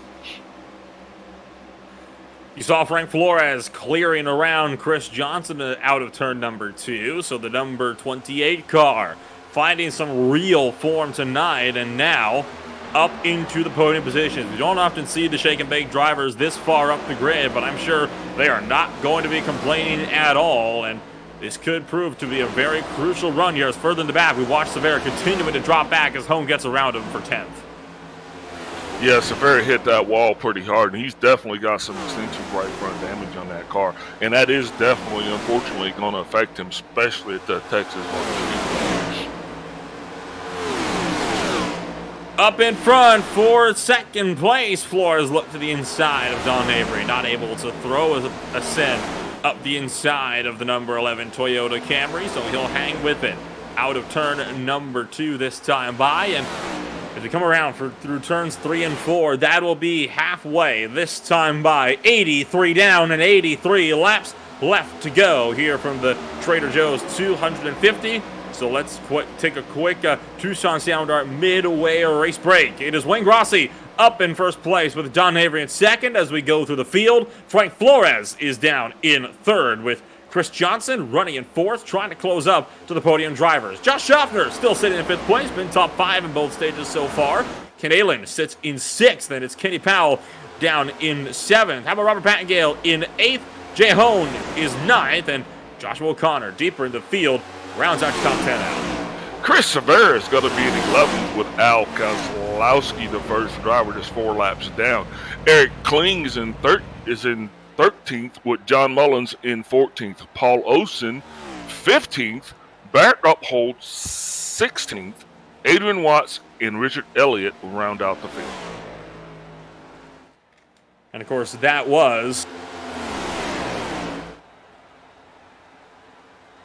the Tucson Sound Art midway race break. Tucson Sound Art introduces an entirely new and enjoyable way to listen to music in your own home. Upgrading and making your own images and pictures into sound art is as easy as 1, 2, 3. Everyone who looks at the picture will wonder where the great sound is coming from. A single charge will last days and gives you the ability to go truly wireless with no power cables. Sound art looks good in any room in the house, from the front room to the back room. The speakers are powered by batteries and receive audio via Bluetooth connection, meaning nobody will even know that the art they are looking at is actually coming from the artwork that they are looking at. So Tucson Sound Art specializes in creating custom artwork from your personal artwork and photos, or you can choose images from their expansive collection of high-quality photos. It's the perfect gift for friends, family, and business associates. To learn more, visit www.tucsonsoundart.com. So as we start to enter the second half of this race, I think it's about time we start discussing pit strategy for realistically the first time all night long, as Flores up to second place. And I tell you what, this is where it's going to get interesting, right? 46 laps is the estimated distance these guys can run on fuel. And so far, they've been out there for 15 laps on this run, so we're expecting them to be going for about another 30 laps or so yet before this rate, before we see them coming on down pit road. That'll put them with about 49 laps left to go. So if this goes green, this will be a fuel mileage race. Yeah, Schaffner said that he was saving fuel, and you know, lots of others were as well. This is now a pit strategy, fuel strategy race. But as soon as one caution comes out, that whole thing goes out the window. So we're just going to hope that we can keep this thing going green and have ourselves some awesome green flag pit stops, because every week I get excited about green flag pit stops, because that's where you're going to win and lose the race, Nolan. You're going to win and lose this race on pit road. And you have to wonder at the moment how aggressive these guys are being at the moment, right? I mean, so far, it's been a bit of a relatively calm run in this third stage. You've seen a couple of overtakes here or there. Nothing too crazy, though, and I have a feeling that it was all of that carnage in the opening two stages that has somewhat convinced the remaining drivers to just calm it down a little, get yourself settled down and make sure you can still be there for the end of this race. It's at the top 5 for the first train, and then it's 6th on back to the 11th position, which, as it so happens, is the last car on the lead lap, and the last up-to-speed car as well, deeper in this field. So who knows just how this could play out, and obviously, a caution at any point could throw everything up in the air when it comes to strategy. Yeah, these guys right now, they're just filling each other out, because as these guys start to run longer green flag pit stops, it's not just a matter of wearing your stuff out. It's about trying to get into that race rhythm, get into your rhythm, so you can make it around this track without having to live, to try to run as consistent laps as possible and be able to keep that lead pack in sight. So I think right now everybody's just kind of buckling in and just saving fuel for the long haul.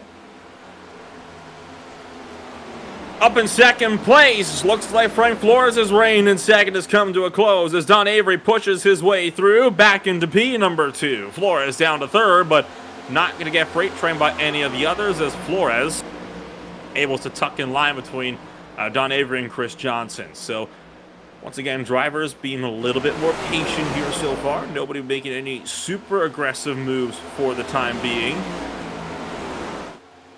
Wayne Grossi continues to lead the way. I believe at this point in time he's had to have led, I believe, like the second most amount of laps out of anybody so far today in this race. And you have to wonder if that's because some of the guys behind might be trying to use him with that powerful draft to save a little bit. Either that or that setup that those guys are running is just really dialed in. But, you want to be up front. You want that good air. And I don't think Grossi wants to give that position up at all to, to look at that from Don Avery's rear view. I think he's going to stay out front. That's going to be his plan, and maybe to kind of close the gap a little bit closer with pit strategies. I don't know. What do you think?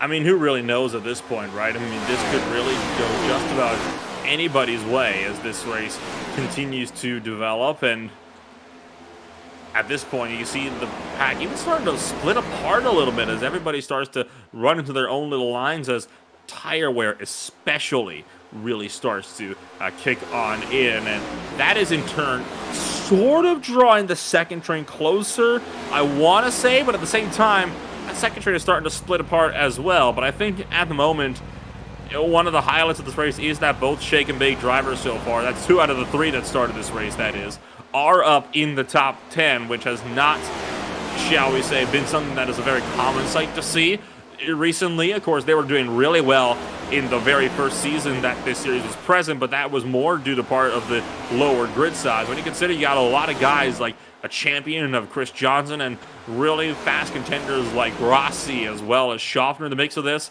the fact that you got some of those guys that we're not used to seeing running up in the front, not by fluke, mind you, but so unbelievably consistently, I think just goes to show that those shake and bake drivers really have got this place dialed in. Yeah, well, Flores and Pat and Gill, they're definitely due a break. Like you said, it's also, this race we're going to be talking about some drivers that we normally don't get a chance to talk about, because unfortunately, a couple bad wrecks have taken out some of the bigger names and put them on the bottom end of the board. But that has definitely got to make those guys feel pretty good, coming in here. Hopefully they got enough laps in and they'll be able to kind of find a little bit more speed at the end of this thing, even get together maybe. And, who knows? I'd love to see a shake and bake 1 and 2 maybe.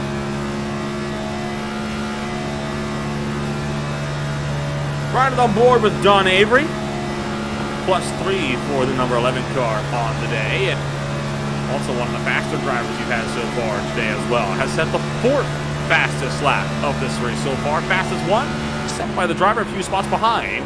Josh Schaffner in 5th. He holds the fastest lap with a 29.478 so far today.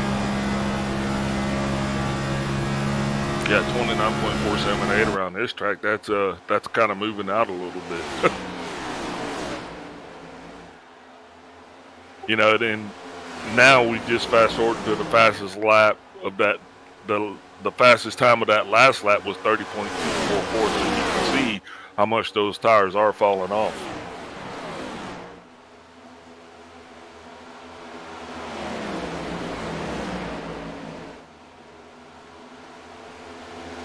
So Avery continues to try to close up the gap to Ingrassi, and you can see just in behind Flores and Johnson battling for the final podium position as well. And that is going to tuck Flores in right between Schaffner and Johnson, and that was a bit tight in the battle for 4th place, as now Frank Flores starting to drop back. I think might have burned all of his stuff up early on as he's starting to slip further and further back in this train. You see already Ken Allen looking to close the gap as well, and that's something we haven't really discussed a whole lot, right? About some of these guys that we don't usually see up in front here. How much are they really just burning their stuff up and not conserving too much for the long run? Caution flag flies as Al Kozlowski, slow on the apron in turn 3, I believe, was the cause of our latest yellow flag as coasting around to pit road. So that will put us under caution flags, and like I said, one caution will throw a wrench into the works for everybody. Yeah, that caution is going to probably work best for Chris Severa because it'll give him an opportunity to come in and get some much-needed repairs on pit road. But for everybody else, I think it's just too soon. I just don't think it's time yet, you know. So even if you do come in, you don't. Yeah, I don't know. What are you coming in or are you staying out? At the moment, I would imagine you would come in, right? I mean, there's no point in you staying out. You've been out there for 30 laps as it is. You're going to have to pit again anyway, even if you stay out. You may as well. Yeah, you're absolutely correct. Go get another set of freshies because, yeah, we were way down on the lap time. So, much needed caution for a lot of people. That's couldn't have probably come at a better time. We saw it on the replay. Just losing power and blew the motor through turn 2. He tried to coast it around through 3 and 4, and being that slow on the track, though, is what brought out our yellow flag on the night. So with pit stops currently underway, why don't we talk to one of the drivers who hasn't, shall we say, had things go quite his way so far today. Bear Gutpold, part of the Shake and Bake crew that has been very successful so far in tonight's race. But unfortunately, Bear, things ended a bit prematurely for you tonight after a collision early on. Why don't you walk us through what it looked like from your end? Yeah, I took the high side, and I think it was Kenny that was down low, and I just don't think he was quite clear when he came up to try to clear me at the wall, but yeah, I kind of got bounced into the wall, and it was kind of a ping pong ball after that, so sucks. Well, overall, I mean, despite that struggle, the struggles for yourself, I mean, your team as a whole has been doing a phenomenal job so far today. I mean, you've been noticing Frank Flores running up 3rd, 2nd place. Pattengill's been in the top 10 for a good portion of this 3rd stage so far. Do you think that bodes well for a good finishing position for the team later on? Yeah, for sure. It's looking real good. You know, we had a real good setup put together, and car feels awesome, and it's really good on the long runs. So I think this is going to be the stage that you see it shine. And overall, I mean, around the Texas Motor Speedway, it's by far one of the most unique mile-and-a-halfs, but the racing we've seen today is so different, even compared to some of the other 1.5-mile tracks we've been to so far this season. What do you think it is about this track that kind of really sets it apart from anything else? It's real tough to pass. You get these huge runs, specifically going into 3 and 4 and about midway through the front stretch. You get these real big runs, and you either kind of have to rough somebody up almost to get past them. You really got to squeeze your nose in there, or you got to really try to, slide them on, coming out of turn 2. If you get a good run low, you can slide up, and I mean, that's kind of the incident that happened to me. So yeah, it's just, it's real tough racing, real tough to pass, but I think it's best to just be patient, and once the tires wear down a little bit, you can start making a little more moves. And well, of course, it's always good getting these little insights from you from time to time here at Barry. But before I let you go, who'd you like to shout out for that number 92 Shake and Bake machine? Oh, just the team, Frank Flores and Robert Patgo. Hopefully they keep doing good out there, and that's about it. Thank you, Barry, for taking the time out of your night to come up and join us. Sorry for the bad luck today here at Texas, but hopefully you'll be seeing some more success next week in Gateway. Hopefully. I'll see you guys later. That was Barry Gutpool from the Shake and Bake crew, finding himself out of the race about 58 laps ago after tangling with Kenny Powell all the way back in just the second stage of this race. Pace car lights are out. We're 1 to green here. And as to be expected here, Al, pretty much everybody came down to pit road to take fresh tires and fuel. That is of no surprise. And you look around at some of the guys out there on track, and at this point, we are down to just the 11 guys that are on the lead lap. With no lap traffic to contend with, I'd imagine that's going to open up the possibilities for this battle significantly. That is going to significantly change things indeed, because it's going to be clear to go for the rest of the way. They're only going to be in their own way. So good luck, drivers. So let's see what we can do with this thing.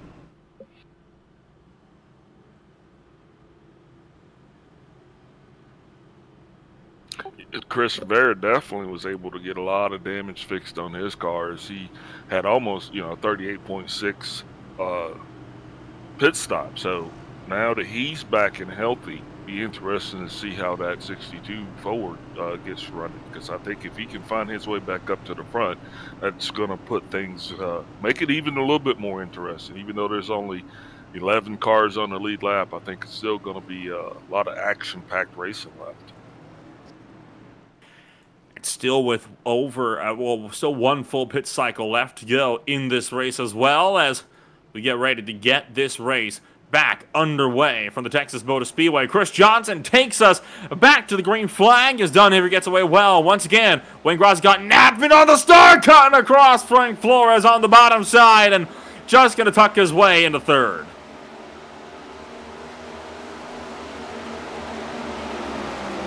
And already Avery muscling Chris Johnson out wide, down the back straightaway. Don Avery's trying to go for the race lead now through 3 and 4. And the number 11 car is going to be through and to the point. And Flores already punching his way back up into third place, as well as we get this race back underway with 61 laps left to go now. And everybody's excited because they got a brand new set of Goodyear. So now we're going to see what happens. Do you go back out there and burn them down again? So you find yourself all the way off the pace, or you kind of go out there and kind of take it easy and kind of stretch out your fuel mileage? Because if this thing goes green, what are we looking at? How many laps are we looking at before guys will actually have to, if they even split it up, they're still looking at 35, 40 laps before pit cycle. The way it's looking at the moment, these guys are going to have to pit with about 16 laps left to go in this race. So I think a splash and go and potentially 4 tires is definitely going to be the strategy for a lot of drivers if they run this out to the end. Grossi up the inside of Don Avery, down the back straightaway. So the number 7 car wanted to take that lead back early. He's going to go to the point and allow Avery to jump back in line. Flores clear for third as the field fans out behind out of turn number 4, with Chris Johnson having to keep O'Connor at bay out of turn number 4 down the front straightaway. Yeah, Avery's definitely got to be liking what he's got going on right now. He's been trying to fight to get up there all day. Now he's got his best chance of actually catching Grossi and putting that car in the number 1 spot. You still see O'Connor battling that with Chris Johnson. All of that allowing your top 3 to get further and further out in front, and that cannot be an easy thing to watch if you're the likes of Jay Hone, Kenny Powell, who might be thinking a little bit more eagerly about wanting to break through this kind of roadblock in front of them and push their way to the front. O'Connor gets clear of Chris Johnson. I think Johnson might have let him go. That allows O'Connor to start to close up on Frank Flores, and if he pulls alongside with the 28, that'll just reel Frank Flores right back into the thick of things. And Don Avery now looking to see if he can potentially have a run with Wayne Grossi up in the race lead still for the time being. They're both clear by about 2-3 car lengths back from Flores, but that gap can shrink in a heartbeat. We've seen that before with mistakes from the likes of Chris Severa. Yeah, Joshua O'Connor's got to be feeling pretty good as he just put down the fastest lap time of that particular lap as he's got himself on a charge and finding himself in the top 5. So way to go, Connor, there.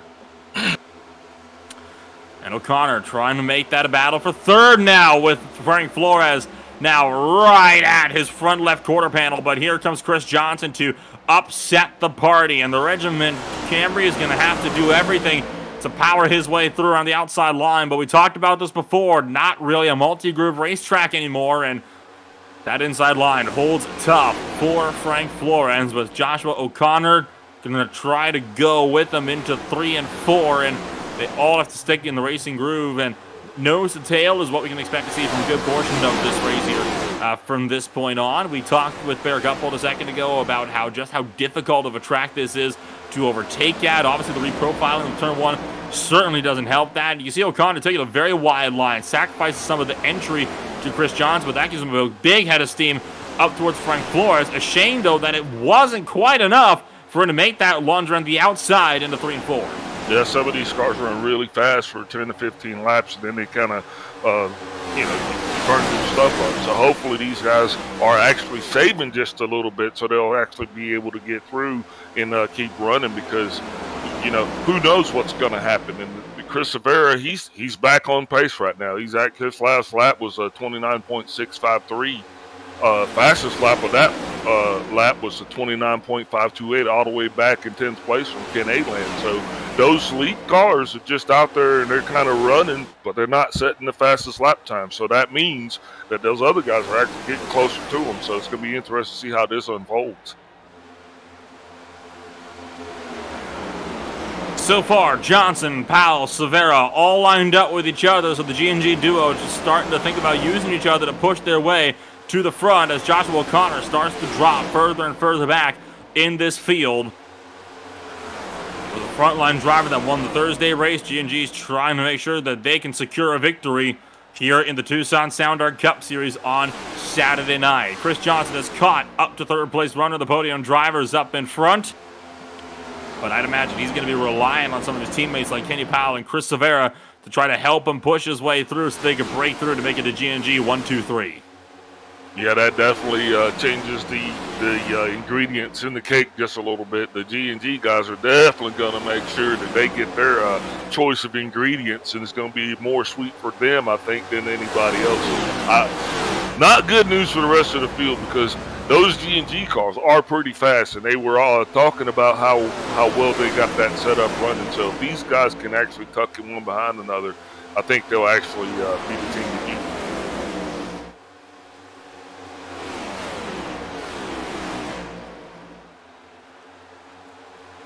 So far, this remaining 11-car field still all running single file, and once again, you still have that ever-looming pit window, and the way it looks right now, these guys are going to have to be pitting in about 30 laps or so, which could actually make this as early as 10 laps to go before they, or as late as 10 laps to go before they are going to absolutely have to come in and pit. So they are not going to be able to make it to the end of this race.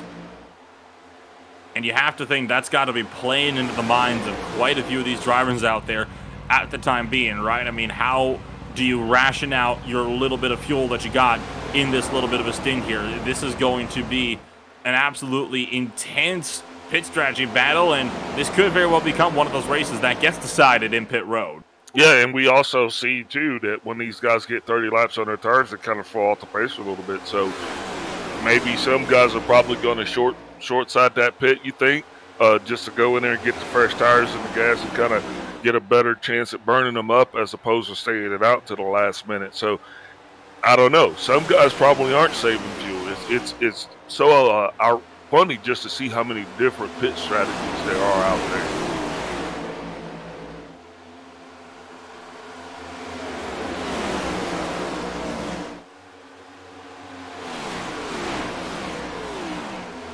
I mean, when are you coming in? Are you going to wait until 10 to go, or are you going to try to come in maybe with 15 to go? Who knows at this point, right? I mean, if you think you're only losing time being caught in a big pack like this, it might be worth it to pit a little bit earlier and take advantage of some of the clean air to help push your way to the front. But on the other hand, you know, we've seen them before that you kind of almost need drafting partners at tracks like these, right? I mean, the draft is so powerful. You can carry so much more speed, particularly from the backstretch all the way around to turn number 1, which could prove to be very valuable, which might make it worth staying out at least till around the realm of where everybody else might be pitting at. Yeah, so as long as you can continue to run with the pack, you know, I think that's going to be, because we've seen a lot of guys fall off that pace. So, you know, when you're that guy that's falling off the pace and those guys are getting further and further away, I think that might dictate the course for some people.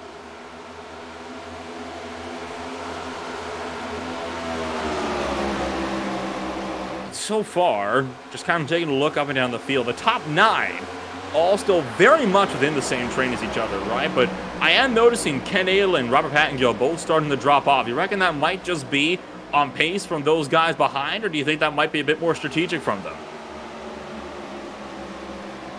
I think that's probably been on pace with them for the majority of the race. I mean, I would like to think it would be something more. I just think right now, guys are, if you get caught up in pack racing, you might find yourself running a little bit harder, a little bit faster than maybe you would want to, and that will cause a degradation in your tire life. And I think as we get closer to that 30 to go mark, we're going to see some guys having to make some tough decisions. It's those tough decisions that honestly make me envy the fact that I'm not one of these guys on track.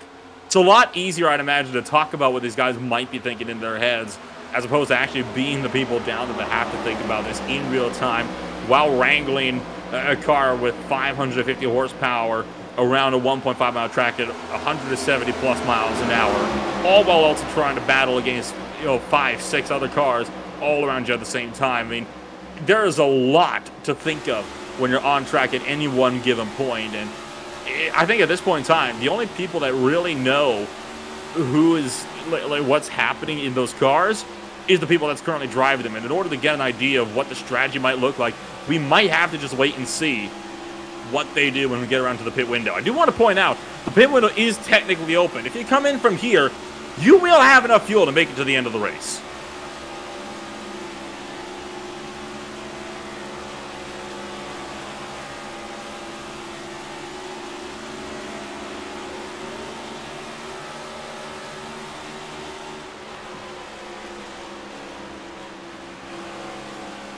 Yeah, Ken Aylen Ken Aylen and Robert Pattingill, they are still kind of, they're on the pace, but they're still kind of off the pace. Pattingill definitely a little bit more, and I don't know. I gotta believe that's tires. Grossi looking around the outside line of Chris Severa, but that, of course, is because Grossi has lost that race lead and is looking to drop further and further down this field now and towards the back of this leading train, which hands the lead to Don Avery now up in front. We'll see how long that number 11 car will be able to maintain his race lead. He held it for a lap or two right when we went green on this restart, but Wayne Grossi took it early on, but quickly he's been shuffled out of line, and you saw just how fast he dropped to the back, right? And I think that's what tells me that we're going to see people pitting in groups here, because I think that really shows you still need the draft, even at a 1.5 mile track like this. Yeah, absolutely. If you get shuttled out of line here, especially in a later run, you're definitely going to find yourself kind of going to the back of the pack, if you will. But, was Grassi, did he do that on purpose, or did that actually happen? I don't know. You said people pit in groups, so maybe this is the time where people start to make those groups.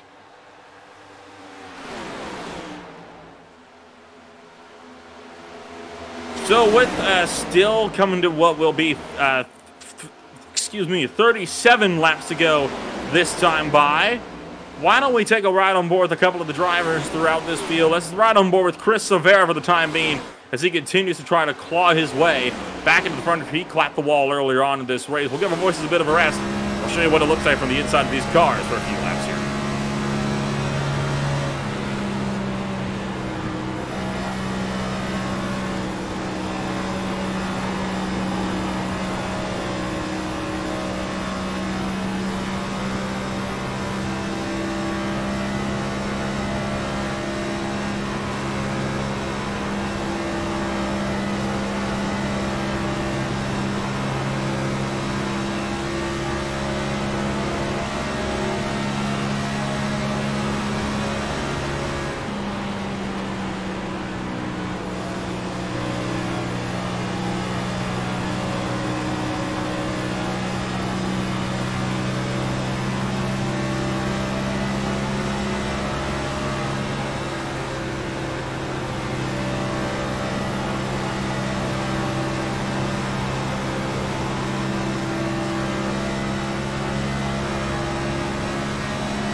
And calamity through 3 and 4. Kenny Powell got rear-ended and sent into Chris Johnson by Wayne Grossi as they were entering pit road, completely unsighted.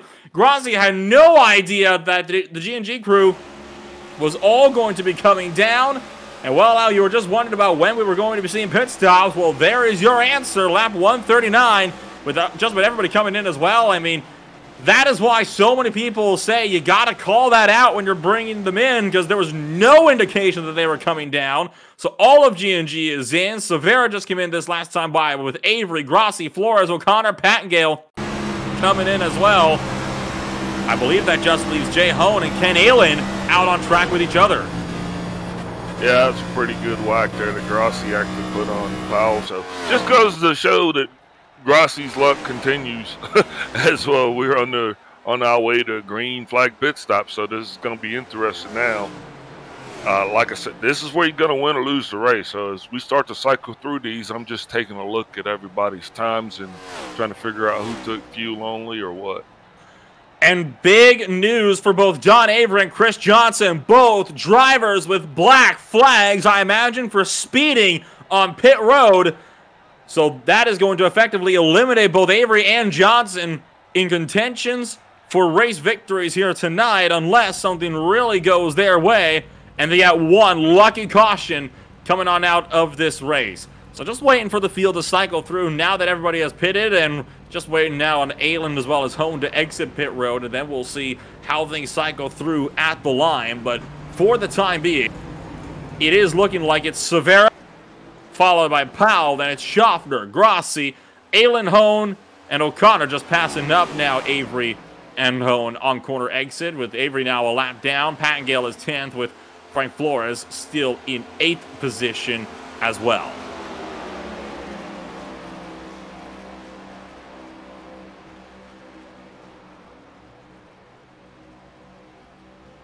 So what a development from the Trader Joe's 250, as you now see Chris Severa leading up the train up in front, with Powell and Schaffner both following. 25 laps left to go, this time by at the line, and this race has been kicked into high gear.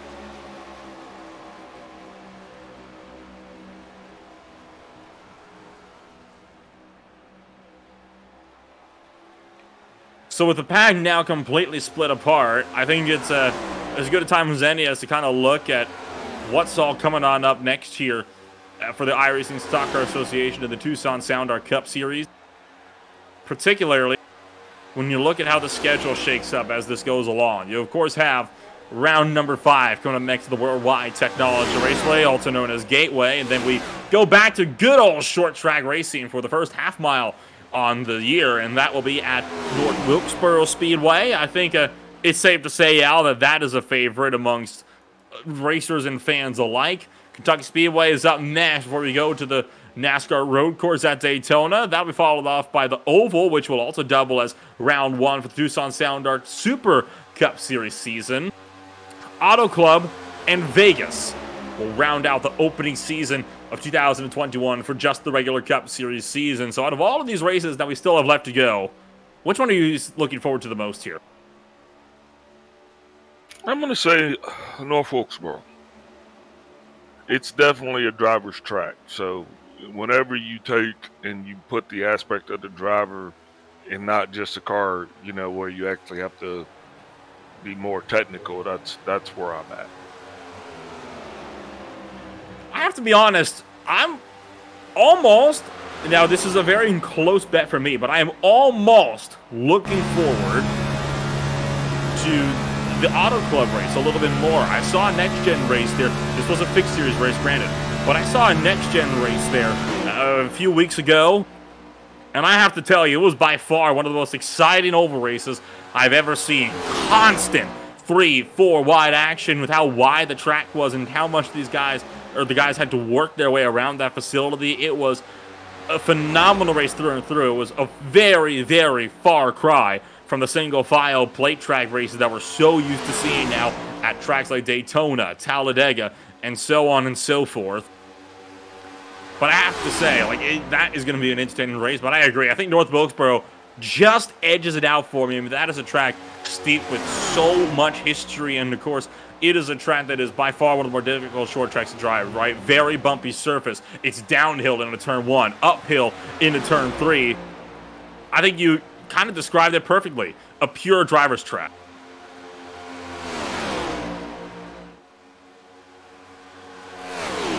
So, some very interesting pit calls.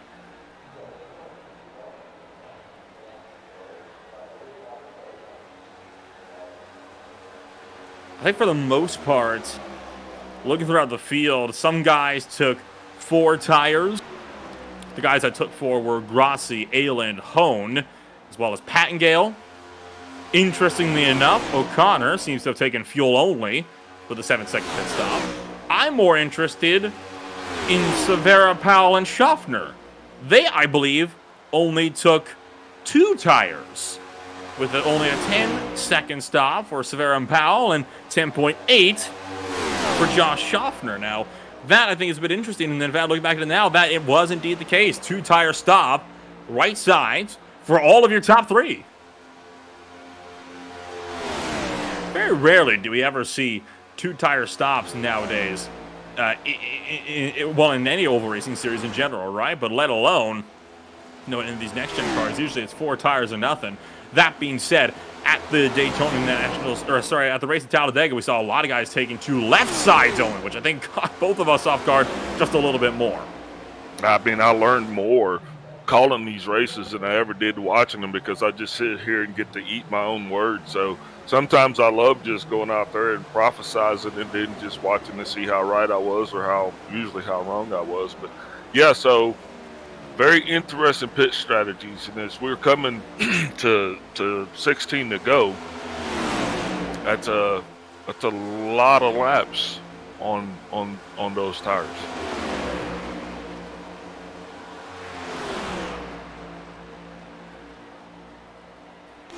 $15 laps to go, this time by at the line.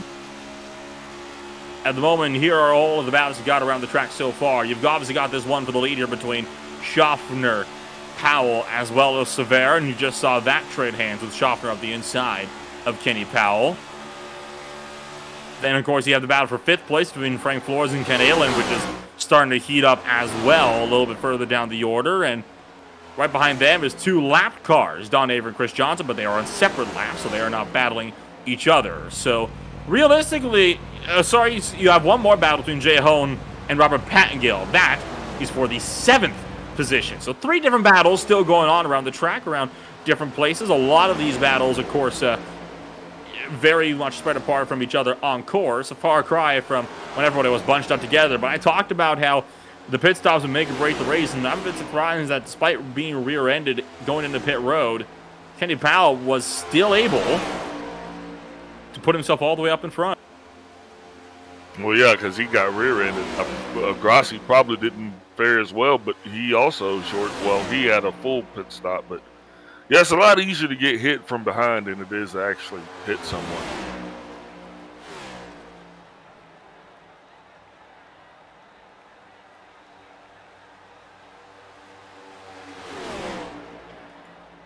So Kenny Powell still trying to work a way around Josh Schaffner up in front. Severa still breaking away with the race lead up in front. And I think at this point it's looking a lot more secure for Severa for his race win to sweep the weekend here, right? This would be big for him, especially in his bid for the points lead.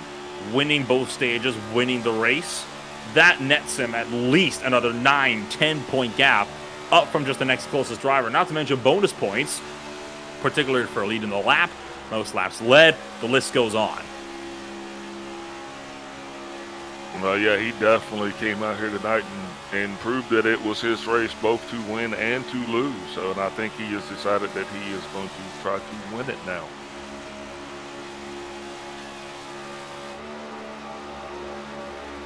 Coming to 10 laps to go here in just one more lap.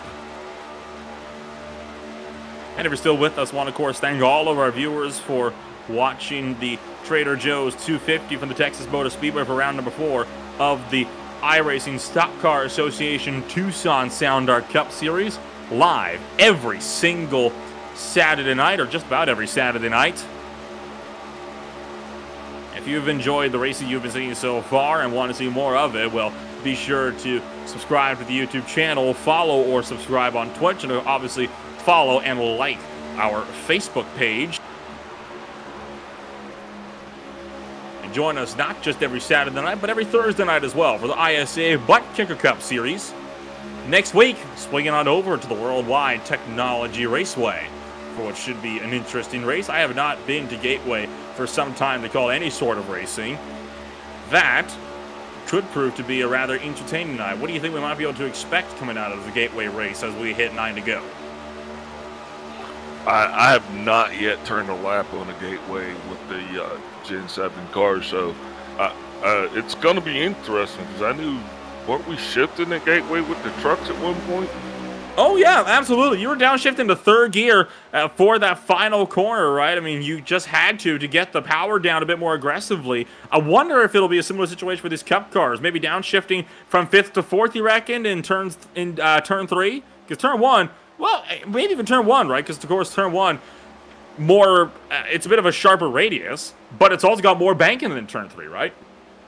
Yeah, definitely. I'm going to have to figure that one out with this 5th gear setup. That might be the first race that we truly get to see these cars downshift.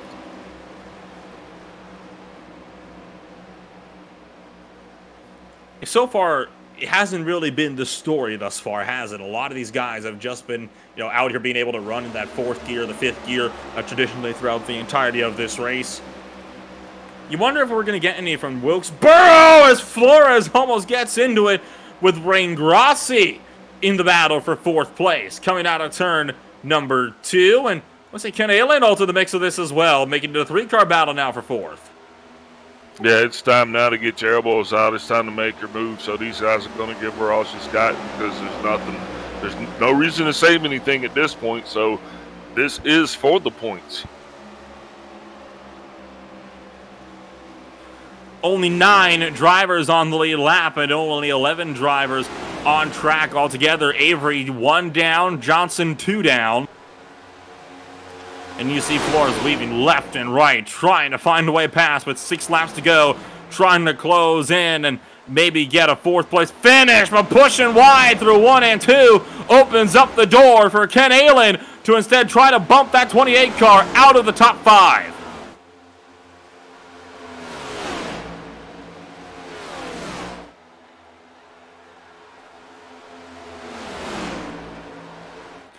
And Ayland is almost through, but Flores still able to hold the line as they hit 5 laps to go.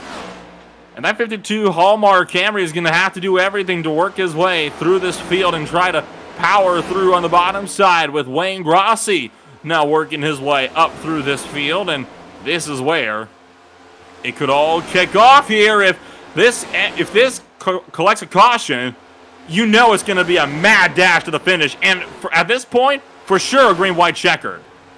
Absolutely. This is where the rubber meets the road. This is what we come to see right now. These guys are going to put all their marbles up, and we're going to go ahead and shoot this thing out because you got to let it hang, man. This is where we do it. 3.5 laps left to go with Florence once again alongside with Ken Allen down the back straightaway. All of this allowing Wayne Grossi to pull ahead just a little bit. Flores gets clear for the 52, making it 3 laps to go, and Flores back into the top 5, trying to go for 4th.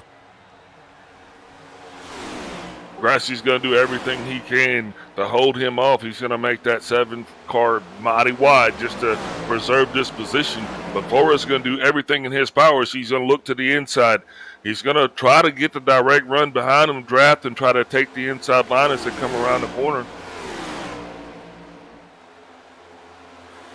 And now with 2 laps to go, and Flores still has a chance here to be able to keep him just at bay. And Flores looking for a way through into the grass that time by, trying to cut the dog leg and trying to find some way to scramble through in his shake and bake 28 to pick up that coveted 4th position so far, which would be the highest finish that 28 car has achieved all season long, and this is going to come right down to the wire as the leaders have taken the white flag. So we're 1 lap to go this time by for the Trader Joe's 250 at the Texas Motor Speedway. Up front in the battle for the lead, Severa defending against Josh Schaffner down the back straightaway, trying to keep the 50 at bay, and Severa has to do everything. Schaffner's going to have a run through 3 and 4. Is he going to pull out? He's going to try to make the run. It's not going to work, though. Severa wins here in Texas. That just leaves that fierce battle for the 4th position, with Flores still trying to close against Wayne Grossi, but just like Schaffner, not going to get there in time, and Wayne Grossi holds on for 4th. Exciting battles all around as we wrap up this exciting race here. So, yeah, congratulations to Chris Severa as he takes the lead and the win. What an absolutely great race from all of those guys in the dying stages of this race. And as Severa starts to burn down on the front straightaway, let's go over your Tucson Sound Art post-race results. It's Chris Severa up in the race lead with Schaffner down in 2nd. Kenny Powell rounds out the podium drivers. We'll talk to all of them in just a moment. Wayne Grossi is 4th with Frank Flores down in 5th. Ken Ayland is 6th. Robert Patgill in 7th. Jay Hone, the last driver on the lead lap. Joshua O'Connor is 9th with Don Avery rounding out your top 10. Chris Johnson's in 11th with Al Koslowski in 12th. Eric Kling 13th. Paul Olson 14th. John Mullins in 15th place. Barrett Uphold 16th, Adrian Watts 17th, and Richard Elliott rounds out the field in 18th position. And so, with all of that said and done, we'll talk to your drivers in just a moment, but for now, let's take a quick step away. We'll be back with the post-race show in just a moment.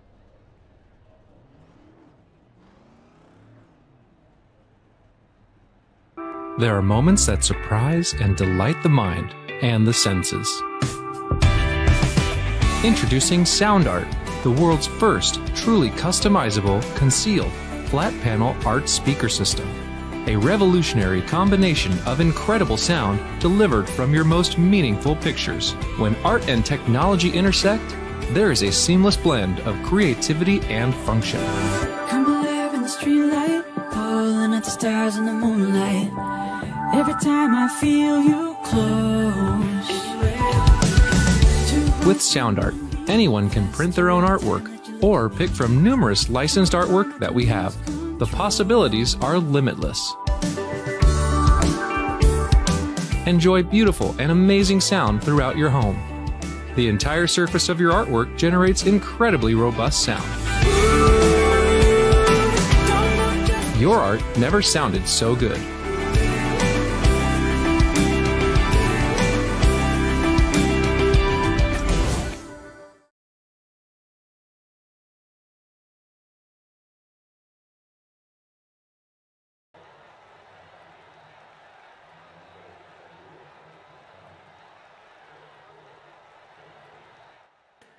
And so, as we come back live here at the Texas Motor Speedway, coming off of what was an eventful race, to say the very least, not so much of the dying stages, but an eventful race, to say in the very least, nonetheless, to end things off. And we're standing by with your top 3 now for a GNG 1, 2, and 3, a podium lockout. And kicking off those drivers is going to be none other than Chris Severa, starting up there on pole position, one stage 1, one stage 2, and then swept the race to win stage number 3 as well. What a dominant drive from you tonight, Chris.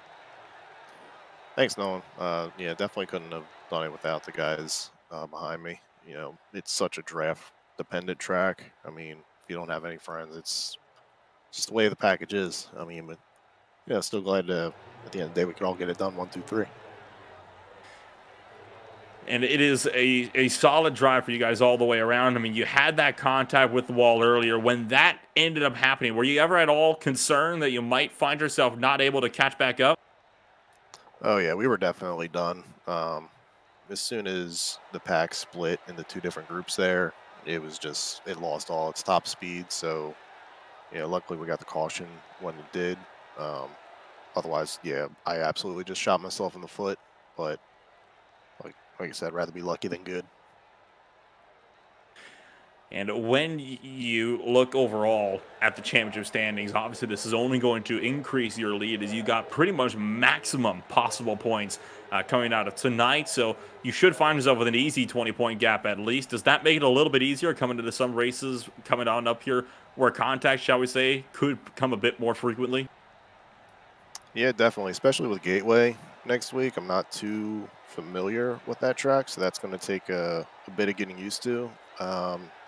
I'm not sure if we go to a road course at all this season or not, but I haven't really done too much testing on road courses with this car yet. But yeah, definitely for those two things in particular, any kind of gap is just, we'll take it. And before I let you go, then here, Chris, anybody you'd like to shout out for that GNG 62? Yeah, again, everyone at G&G for tuning in on the sets this week. We had to do a bunch of different swings to get it to where it needed to be, and then on top of it, coming into tonight with the short fuel load, making it even tighter than what it already was. It was a premier setup, so big shout out to them. James Mullen, good job, man. Keep it up. Everybody at G&G, like I said, of course, you guys, Nolan, Al, Rob, really appreciate you. Thank you, Chris, for taking the time to join us tonight. Congratulations on an absolutely dominating drive from Texas here tonight. Best of luck next week in Gateway. I appreciate it, guys. See you next week, hopefully.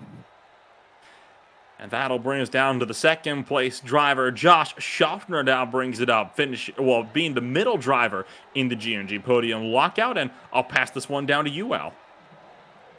Hey, Josh, this is Big Al again. Yeah, how's it going, Al? Hey, well, congratulations on a second place finish. So how are you feeling? Looks like you were trying to go for it there at the end, but just came up a little bit short. What are your thoughts on this?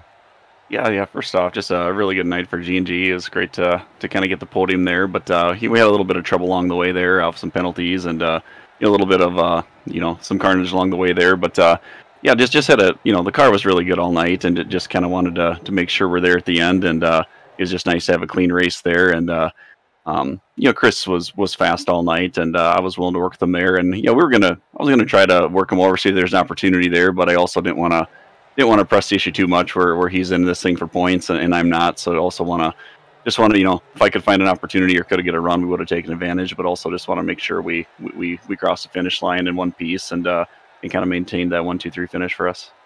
Yeah, a little bit of a scare there with you and Paul going on pit road there. That almost got interesting. Yeah, that was probably. I think we all probably agree we could have managed that a little bit better, and unfortunately, Chris had a speeding penalty there too, which probably would have had put us all in the top four there. But yeah, at least we got through there, and at the end of the day, well, we did all come back out together, and the pit strategy was spot on. We were able to kind of gap the rest of the field there, and at that point, we could just control the race, and we were going to settle it amongst ourselves. Yeah, so now we're leaving here and we're headed to the World Wide Technology Speedway. Do you have any concerns or any good feelings going to that track? Yeah, I'm looking forward to it. I really enjoyed that track, and the last time, not in this car, but the last time we were there in the Cup cars, had some really good runs there, and looking forward to doing a little testing for that tomorrow night and kind of get a feel for it. But yeah, it's a unique speedway, just really long straightaways, tight corners. Both ends of speedway are very different. You got a little bit more room kind of on one end of the speedway and a really tight corner on the other, so you got to kind of really find a balance of where you want to be strong, and you kind of got to give up a little bit of handling on one end of the speedway to be good at the other. But I think it'll be fun. It'll be a little bit of a driver's track, and obviously we'll get spread out a little bit more than what we were here this week, which it was fun racing here, but it was challenging along the way. But I'm really looking forward to getting the Gateway next week. Well, that's awesome, man. It's congratulations again for a clean G and G sweep 1, 2, and 3. Anybody you'd like to give a shout out to? Yeah, definitely gotta thank Premier Racing Setups, for all the work they do. The car's been really fast all week, and I didn't have to do a whole lot of tweaks to it. Just a little bit of work here on the lighter fuel load, which was pretty minor. And got to thank Smith Farms, Corteva AgriScience Pioneer, the guys at JMS, Mirror Seed Solution, SGI, H&B, all the guys that help us out and make this thing go every week. Awesome, man. Congratulations to you again, and have a great evening. Thanks, Al. Well, that was your second place finisher there, Josh Schaffner, and that brings us down to the third and final one. Wrapping out the G&G podium lockout, it's none other than Kenny Powell joining us up here in the broadcast booth. And Kenny, you find yourself kind of running alone with your own teammates there for a good portion throughout that final stage of the race, but I'm pretty sure that wasn't really something to complain about when it's all the way up in front. Yeah, not at all. We definitely had high hopes coming into this race. We thought we could definitely finish a sweep at the top, and I'm glad we were able to put it together. Of course, when you take a look at how things were as a whole, I mean, some of the drivers throughout the team had, shall I say, had better days. Chris Johnson among them. He was looking set to finish up with you guys where he got his own speeding penalty. But do you think this will definitely kind of help the overall G&G morale coming over into the future races? Yeah, I hope so. I think we all have those things that bite us, either speed road penalties or getting into somewhere in the wall or something along the way, and we just need to do a better job of staying clean and having those perfect races instead of those one mistake kind of races. And I think we'll get there. It'll only get better. So Worldwide Technology Raceway coming on up next week, and what's your thoughts coming over into that race? It's by far one of the more unique tracks we're going to be visiting, one that we haven't been visiting in, well, quite some time so far. I'm more of a short track guy. I do like the shorter tracks. The this Texas thing, 1.5 miles, it's tough. And the super speedways are so much up to luck, and that's kind of what this has been. But when you get to the shorter tracks, it's a little more in the driver's control, and I look forward to it. I think we'll end up with a good set. It'll be premier based, I'm sure, and we'll see what kind of set we end up with on the track. And thank you, Kenny, for taking the time to join us here tonight. But before I let you go, anybody you'd like to shout out for that G&G 24? Well, you guys know how I feel about you, my crew, and G&G guys. They all know I shout it all the time. So I want to especially highlight Tucson Sound Art. They sponsor the series. I haven't heard a lot of thanking them in the post-race interviews. So definitely Robert Pattengale and Tucson Sound Art. I appreciate everything you're doing to help us put this series on, and thanks again. And thank you, Kenny, for taking the time to join us here tonight. Congratulations to you and your entire team on the team lockout on the front row, and as always, of course, big thanks to Tucson Sound again for helping to keep the lights on here for this Saturday Night Cup series. Congratulations on the third place. Best of luck next week in Gateway. All right, thank you. And well, that is about going to be a wrap for us then here for the iRacing Stock Car Association. So for myself, Nola Rembo, along with Alfonso Nixon and Rob Melnick, I want to thank all of our viewers for joining us for tonight's 250-mile presentation. We'll see you all next week when we go racing in Gateway.